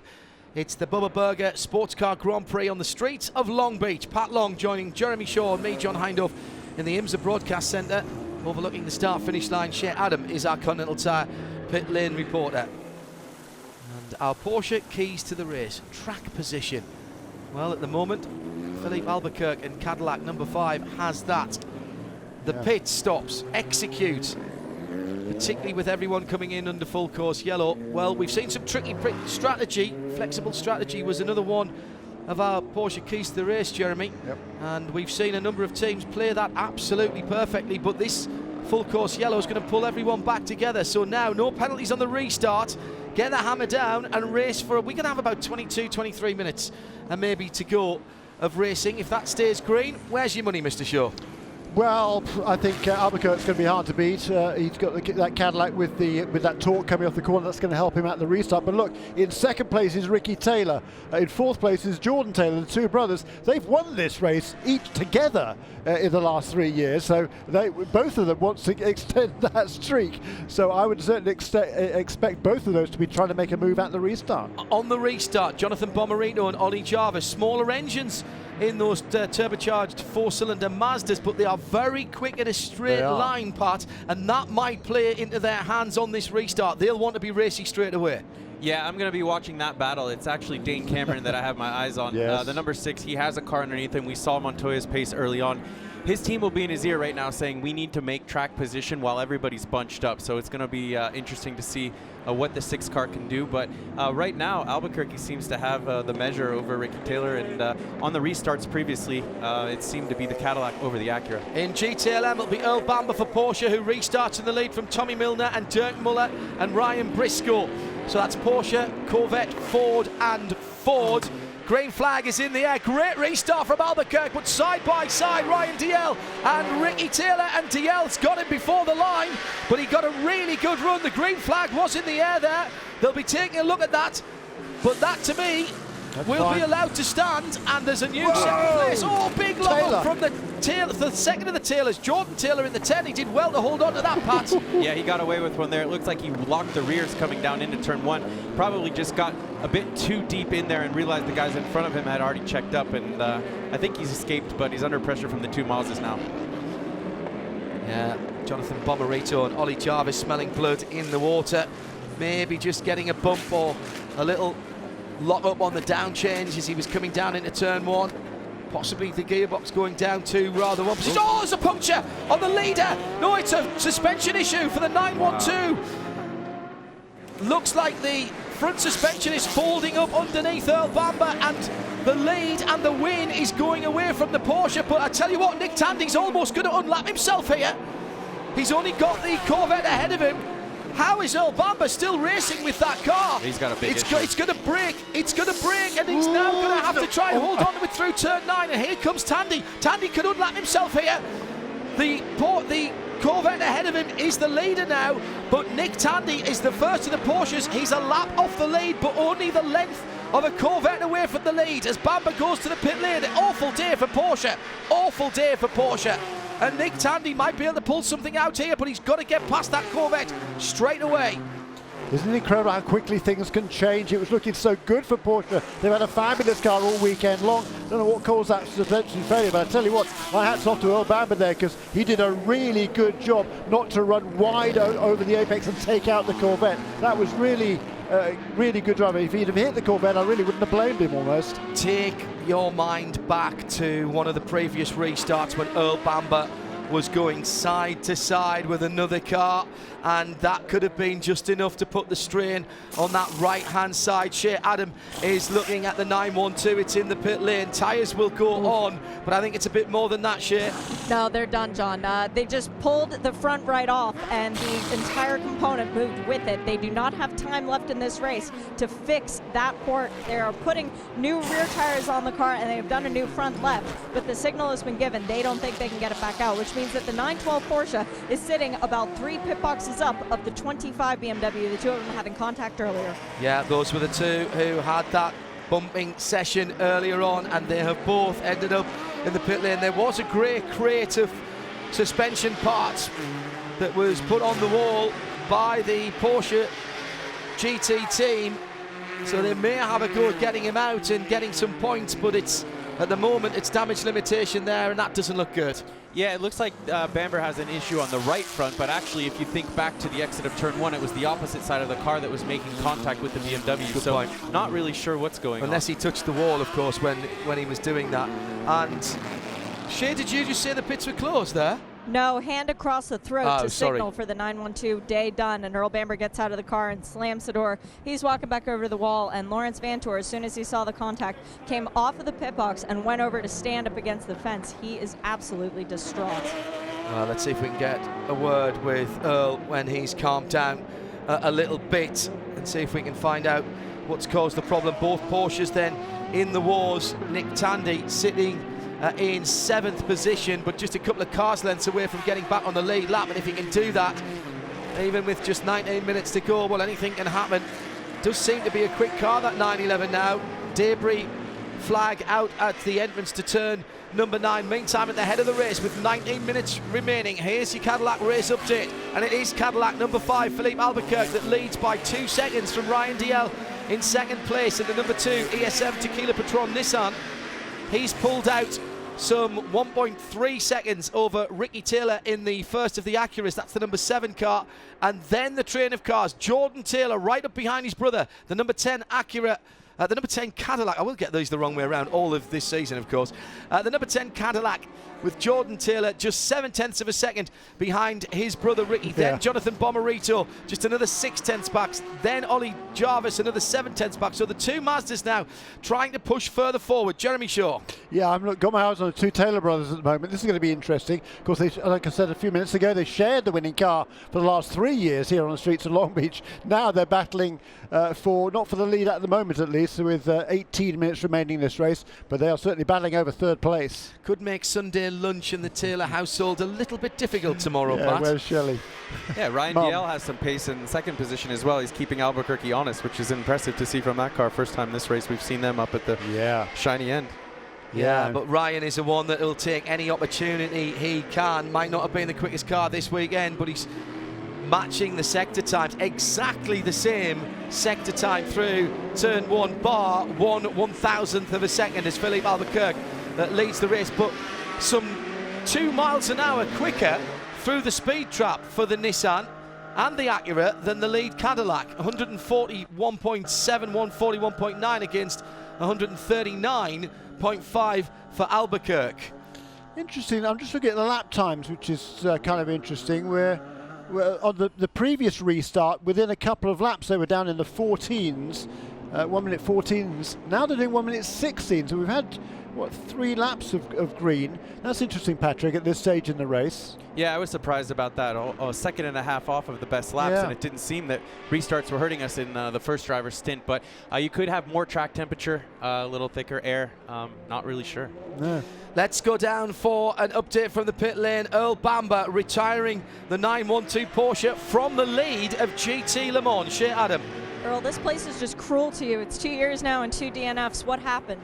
We had a suspension failure on the right front under safety car. Looks like the bolts shared out of the chassis, so we weren't driving fast. I don't know, maybe it's fatigue of the part, but the car was good. The guys did a good pit stop, and we were quite comfortably leading, so it's quite frankly shit. But anyway, we'll go to the next one in Mid-Ohio. Do you think it was because of the contact with the BMW? It's weird that it would just go behind the safety car. No, that was all on the left side, not on the right side. So there's not a mark on the right side. Better luck in Ohio. Better luck in Ohio. Yeah, hopefully. Well played. not the nicest thing to do when you've retired a car, but when you've retired it from the lead, even more disappointing. But Earl Bamber making himself available to share Adam down in the pit lane for that Continental Tire pit report. 16 minutes to go, and the battle hotting up for the positions behind Tommy Milner, who now leads the GT Le Mans category for Corvette by a handsome 4.5 seconds, with Nick Tandy having pulled away from the battle but a lap down, and then everybody else is in second position, Jeremy. Yeah, and trying to make it 2 wins in a row, aren't they? That Gavin Milner pairing. 4 wins previously. We watched the 2 Fords battling it out absolutely side by side to turn 6. And that was Briscoe and Dirk Muller swapping positions. I think Briscoe did actually make it stick down the hill into turn number 7. Chip Ganassi will have been watching that through his fingers, I think, because you do not want to have an incident at this time, particularly not with your teammate. That is a big, big no-no. Heck of a move round the outside, Pat, as Briscoe took the opportunity at 6 and just toughed it out through 7 and then got the inside line to 8. Yeah, that's a tough move to pull off, and there was no team orders there. Leaning on each other through that corner is asking a lot of the same team, but he was under pressure from the 3 car, the Corvette behind him, and he had to go. How close was Ryan to the wall as well at turn number 8 on the apex. That's the pass was made. The 66 car was ahead of the 67 at the restart. The pass was made a few laps ago. That wasn't the pass there, I don't think, unless he'd gone back and forth again. But he was now it's Briscoe in number 67 holding on just ahead of the 66 of Dirk Muller. No, that's right, Jeremy. And turn 6, I got it a little bit confused there, but yeah, it seems to me that those guys are being left to race. Yeah, always a good thing. Nick Tandy's got a quick race car under him, you know, Pat. He's keeping Tommy Milner honest at the moment, and if anything, he might just be closing in. Couldn't quite get past. It's a rather pre-loved Porsche that he's driving at the moment. Not exactly how that car came out of Weissach or how it was imagined back at Porsche Motorsport. But Nick Tandy, and this is important because he's trying to get back on the lead lap in class. If there was something to happen in the next 10 minutes or so, he would have a chance to make up positions from the back of the GTLM field. Yeah, I don't imagine that Tommy Milner's going to fight him hard here. He's got a comfortable lead, and Tandy wants by. He doesn't have much to lose, bodywork included, so he's going to see some aggression here. And this is the time when you want your team saying that Porsche behind you is not for position. Let him go. Correct, and you see Tandy's on the high beams. He's really letting Milner know that he's not going to pull any punches here, and there aren't many drivers more scrappy than Nick Tandy, so this should be interesting. Yeah, elbows, knees, everything out for Nick. He'll be trying to find a way through. Albuquerque has lost time that last couple of laps. Yeah, a little bit, because that's the laps car of Sebastian Saavedra, car number 52. It's actually a couple of laps behind now, having made a pit stop again just a handful of laps ago. So that is not what Philippe Albuquerque wants to see. Another prototype car ahead of him. That battle for the Taylor Bros intense, as is the 2 Masters. And Ollie Jarvis goes ahead of his teammate in the battle for 5th position down at turn number 1. Jonathan Bomarino didn't make it too hard for him. They were just 0.7076 of a second apart across the line. Ollie Jarvis taking the position and seems to be in good shape. Did stop a little bit earlier than the rest of the cars around him, but I don't think there's any worries now with that extra little bit of full course yellow we've had. And so Ollie Jarvis sets sail for the 2.5 second gap between himself and Jordan Taylor, Ryan Taylor, and Ricky Taylor rather, Ryan Taylor, and then Ryan DL ahead of them. Tiffany R's and J's and Taylor's and Jonathan's all in the same place. Albuquerque now with 1.3 seconds on the field. Looks to be controlling it. Hasn't got the fastest car in the straight line, but he is doing enough at the moment with just on 12 minutes to go. In GT Le Mans, 5.3 seconds is the gap that Tommy Milner in the Corvette. Corvette, once again, showing that they are real street fighters in America's sports car, leading GTLM from Ryan Briscoe. And then Dirk Muller putting some pressure on his teammate. Those 67, 66 cars are fighting it out. Antonio Garcia, having had a terrible restart, a couple of restarts ago, and being right at the back of the GTLM field. Well, okay, there's been a couple of guys who've pulled off the circuit with problems, but he's now up into 5th position and scoring valuable points for the team's championship and for the number 3 Chevy Corvette team. Yeah, and all of a sudden, number 24 BMW has fallen off the back of that train. Not quite Correct. sure why. It's just happened all of a sudden as we watch the leading Corvette still under pressure from that lapse in number 911 Porsche. And here comes Tandy to get back on the lead lap down into turn 1. As you predicted, Pat, not too much of a fight there from Tommy Milner. That's not the car he needs to be tussling with right now. When you've got 5 seconds on the rest of the field, you've got to drive smart at this stage. Yeah, you could tell he breathed it going down into turn 1 and let him by. As we see, that was a change pass the for position as Ryan DL and Ricky Taylor are side by side. Jordan Taylor right with them, and here comes Jordan Taylor through. Across the line, goes past his brother right in behind them. Ollie Jarvis has caught them up in no time at all. And the Acura, though, is quick in a straight line. Might have another go down in the first corner. The Cadillac had got through, but the Acura, super quick for VMAX, down at the end of the front straight. So positions changing twice on Shoreline Drive. Great driving by both, but Ollie Jarvis, the man most likely in the moment, he's closed that gap in no time at all. No time at all, and pulled right away from Jonathan Bomarito. Pulled a couple of seconds on him in just 2 laps. So that Mazda has pace. Can he make the move? Can he have the track position? In the meantime, with that, all of a sudden, Ryan DL lost quite a lot of ground to Philippe Albuquerque, didn't he? So Albuquerque now's got a 5-second buffer advantage at the front of the field. And 3 seconds of that was the last time around. Not often you see the place change twice in the space of the front straight here, but clearly one of the things we were talking about in the Michelin Countdown to Green part is that these prototypes are making their lap times in different ways. Some are quicker through the corners, some, like the Acura, clearly very quick in a straight line. Yeah, I'm pretty surprised how close they can run together. It kind of puts a little bit of emphasis that they might be running low downforce setups. As you can see here, the Taylor brothers are scrapping it again. But earlier in that lap, it looked like Diallo was next to Ricky Taylor going through 11. So I think that might have started back in turn 9, and we just saw the end of it. Cadillac drags up behind the Acura. It's the Taylor boys again down into turn 1. The black Cadillac's on the inside. The Acura brakes very late, too late. We'll lose 1 position, Melee's 2, as here comes Ollie Jarvis. Almost got alongside into the fountain area, and he's got his teammate Jonathan Bomarito. This is 4th, 5th, 6th all together. What happened there is that Ricky Taylor decided that it was a bit marginal. There might have been contact. He doesn't want contact with anybody, least of all his brother. And I think he tried to be a little bit too nice there. Got out on the marbles on the exit of the He's exit got of the grip corner. problems. Indeed, He's got grip problems in the Acura now. You can see by the way he's driving, and Ollie Jarvis knows that there's an opportunity here. In fact, Ollie Jarvis has given the position back to Jonathan Bomarito because here comes Dane Cameron. Pat Long was saying we should be watching him earlier on. The 55 and the 77 are side by side again. The 77 with the silver roof just about holds on to that position as the two Mazdas are very close. And oh, he's gone wide. The 55 goes wide. Bomarito gives up 6th position to Dane Cameron.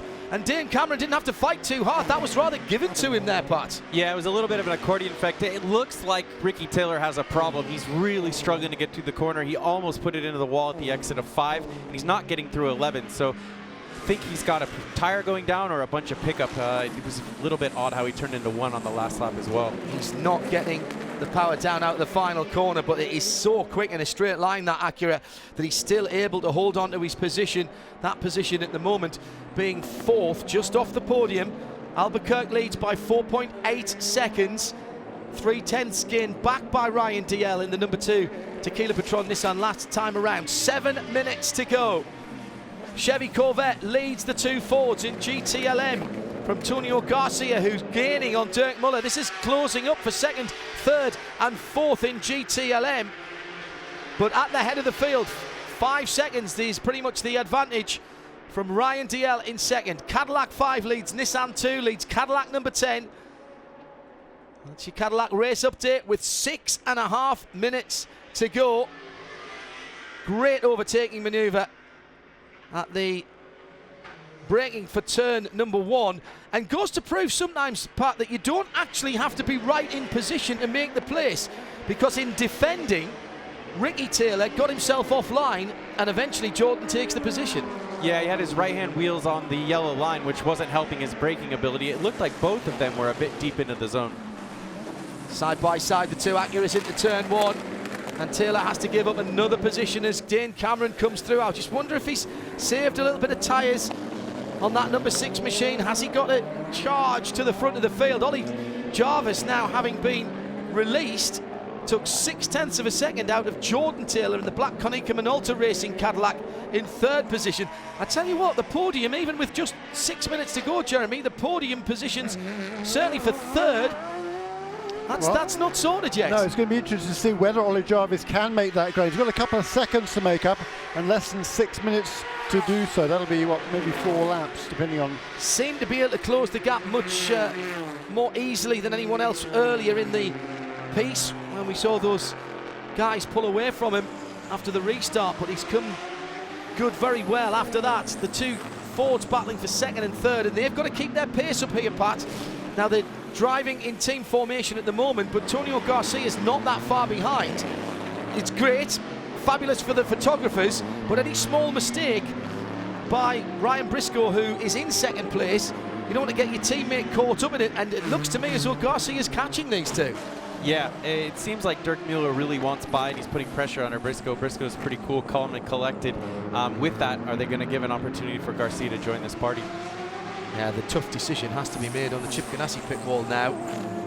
Do they hold station towards the end of the race? By the way, Tommy Milner has eased his pace just a little bit as well that last time around. The 67 Ford is ahead on points. It's early days in the season to be playing that kind of game, and it could cost them very dearly with the Corvette of Antonio Garcia coming out the final corner now. What, 10 cars lengths maybe behind the 2 Fords that rumble past us and across the start-finish line to complete 65 laps. 4 minutes and 10 seconds to go. Garcia closing, but perhaps not quite enough. Oh, I say that. He's very much better on the brakes into all the big stops. So maybe Pat just has a little more grip left in his Michelin tyres. Yeah, again, it's Mueller who's got the car among the 3 of these. Briscoe's holding on, he has track position, but Dirk might get a little aggressive here with under 4 minutes to go. This should be good. Got to be very careful. Decide what radio messages are going backwards and forwards to the 2 Fords. The 67, Ryan Briscoe with the black shade band and the white Ford on it, as opposed to the white shade band and the black Ford on it of his teammate sitting in behind them. New colours this year, although the colour scheme was carried over, the red, white and blue.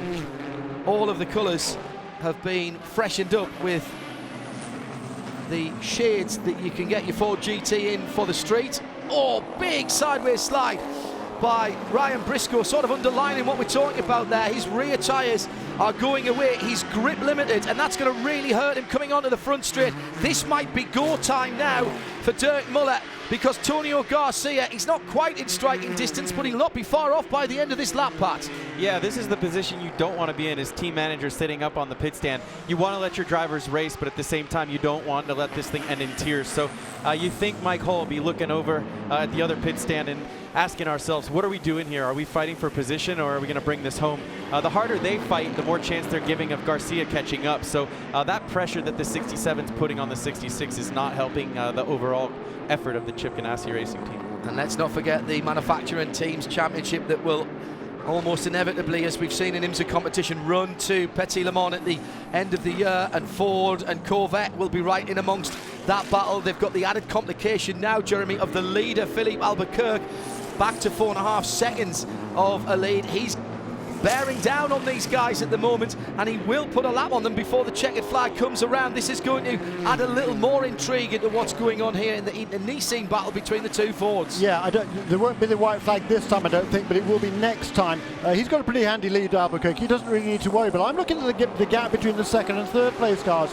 4 laps ago, it's 5.1 seconds, then 3.8 seconds, then 3.3, 2.7 it was last time around, so half a second a lap is closing in. Also, the Mazda 77 car behind that, he's closing in as well at about 0.4 of a second on both of those two.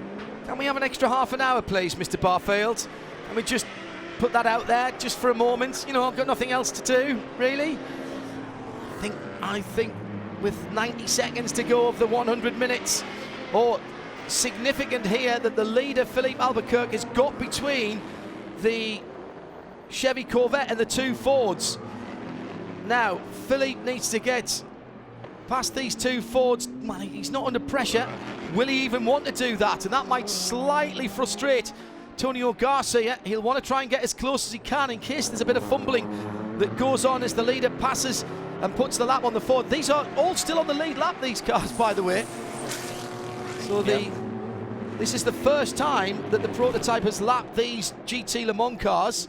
Top three GTLM cars still on the lead lap. Here comes Albuquerque in the Mustang sampling Cadillac. He's gone by Dirk Muller, and that will slightly frustrate Dirk because the leader will not be as quick as he is through the slower part of the circuit at the end of the lap, and coming into the hairpin needs to be right up under the tail of that Cadillac, and he'll try and get a little bit of an aerodynamic tour down the front straight. Should be the white flag this time around, and indeed it is. And it's spread out that GT Le Mans battle just over the start-finish line, with DL having closed into 3 seconds, but with cars between himself and Albuquerque. The black Cadillac, number 5, is heading for a victory on the streets of Long Beach. In GT Le Mans, it'll be Chevy Corvette who take home the big prize. They look like they've got a first and fourth at least going on here, maybe a third, as Antonio Garcia has the 66 of Dirk Muller in his sights, but he's on his last lap, remember. He's seen the white flag as well. And maybe yet the second place could be under threat, because Ryan DL has Jordan Taylor right with him, and the back tyres of that ESM prototype look like they might be giving up a little bit of performance as well. But the Nissan-powered car uses the Corvette expertly going onto the back straight, as Philippe Albuquerque is coming through to the final part of the lap to complete his 70th and final lap. The time is up. There's a slow-moving Corvette ahead of him. This might just stop him going around. That's the 4 of Tommy Milner. Milner might be out of fuel. Milner might be out of fuel. Could be. He's struggling to the line. It's going to be a lot closer than it really needed to be, as through goes Tommy Milner, with Ryan Briscoe coming through in second place for Ford. He holds on to second position, and Dirk Muller puts 2 Fords on the podium. Albuquerque wins overall for Cadillac. Ryan DL holds on to second by less than half a second from Jordan Taylor in third, with a charge back to fourth position from Ollie Jarvis and the 77 Mazda. The Bubba Burger Sports Car Grand Prix on the streets of Long Beach has delivered. Let's go down to the pit lane and a Continental Tire update from the winning pit. Here is the teammate of Philippe Albuquerque. It's João Barbosa. João, you know the way to the podium. You've been there before, but the top step, congratulations. This is a great experience. Yes, it was kind of, interesting race, I have to say. In the first stint, after qualifying that didn't went so well, we changed the car, and I think Action Express did a tremendous job. The car was really good. I was able in the first stint to save quite a bit of fuel following the guys in front, and that was our strategy. The guys just nailed it. Action Express did a tremendous job. Cadillac DPI VR run really, really good. Obviously, going to do with the support of Mustang Sampler and all these guys. So Continental tires were awesome. We only changed tires once, so everything worked out good. It was one of those weekends that you didn't know what to expect, and you just fall our way with the great work from Action Express. Well, this will put you back in the championship lead. Congrats. It's awesome. It was a great points day after the misfortune we had in Sebring. We really needed a good day, and can't say enough about these Action Express guys. Pit stops and were awesome. We kind of were in the different strategies with both cars. They worked really well for us. Unfortunately, it was not a day for the 31, but I'm sure they will get there soon as well. Let's go celebrate. Yes, for sure. Yes, thank you. The podium positions overall in the Bubba Burger Sports Car Grand Prix at Long Beach separated by just 5 seconds, and 4.7 of that was between first and second. In GTLM, it was just 4 seconds between the top 3. Chevy, Ford, Chevy Corvette, Ford GT, Ford GT, and Cadillac, Nissan, Cadillac at the head of the field. We had some good green flag racing there, Pat, in our Porsche keys to the race. We talked about track position, and once Philippe Albuquerque got that track position, and the Mustang sampling team worked hard for that with their pit stop strategy, that put him in the opportunity to control the race from the front, and every driver wants to do that. Yeah, surprising how much pace the 5 and the 31 car had with respective drivers. But in the end, it was who took that yellow among the prototypes and had more fuel on board in a shorter final stop. Let's go down to Shea Adam, who has A comment from the winning GT Le Mans team. Once again, on the streets of Long Beach, it's Corvette. And Doug Feehan is the program manager. Well, Doug, that's one heck of a way to get number 107, as you just corrected me. You got to get a new sticker for the back of the car, man. When's that going to happen? I don't know. We got to go to marketing, see if we can get budget for that. You know, these are always challenges for us, but I think it's something we can make happen. A win on the streets of Long Beach for Corvette Racing is not something that's unexpected, but when it comes in this manner as opposed to the way that it was last year, does it feel just that little bit sweeter? Well, you know, this place owes us something. 2 years ago, we had this thing wrapped up and had the tangle in the last corner. Last year, we had it wrapped up with the 3-car, had the tangle in the last corner, none of which was our own doing. So, you know, we like to position ourselves. If you looked at where the transition took place in this race, it was in the pit stops. And you saw what happened where we came in and when we went out. And once again, it was the crew that put us up front, and then the drivers. What do I have to say? You saw it happen, and just as they've done it so many times before. Congrats, Doug, and we look for them to do it again in the future. Thank you, Shay. And that is a win, of course, for Tommy Milner and the number 4 car. And that's valuable points for them, with their teammates coming in 4th position. The 2 Chip Ganassi Fords in 2nd and 3rd. Nick Tandy back on the lead lap behind John Edwards in 5th in the BMW, the 911. Not a great day for your brand Porsche, I'm afraid. Pat Long with Earl Bamber having a suspension failure behind the safety car. Nick Tandy and Patrick Pilet damaged that car earlier on, but actually that car had good pace, and had it been able to stay on the lead lap, it may have been a bigger factor. Yeah, you could tell just how flustered Earl Bamber was. He knew he had a car to win. He had the track position. The 912 had a flawless day, and it slipped out from underneath him right under yellow. So you have to feel for those guys. But hey, that's Long Beach, that's street racing, and the unfair part of motorsport is no matter how much you think you have it in the bag, it's never over till it's over. Until that checkered flag comes out. It's Mid-Ohio next for the IMSA WeatherTech SportsCar Championship. We'll have full coverage of that here on IMSA Radio and IMSA TV. We're going to hand the PA system back to Tony Laporta, and the formalities down at the Victory Circle will come up next. Stay on the air with us on RS2 IMSA Radio for our listeners away from the track. We've got Michelin post-race tech coming up next. We'll round up the Bubba Burger Sports Car Grand Prix on the streets of Long Beach. From myself, John Hindhaugh, Jeremy Shaw, Pat Long in the booth, and our Continental Tire Pit Lane reporter, Shadham. Bye-bye.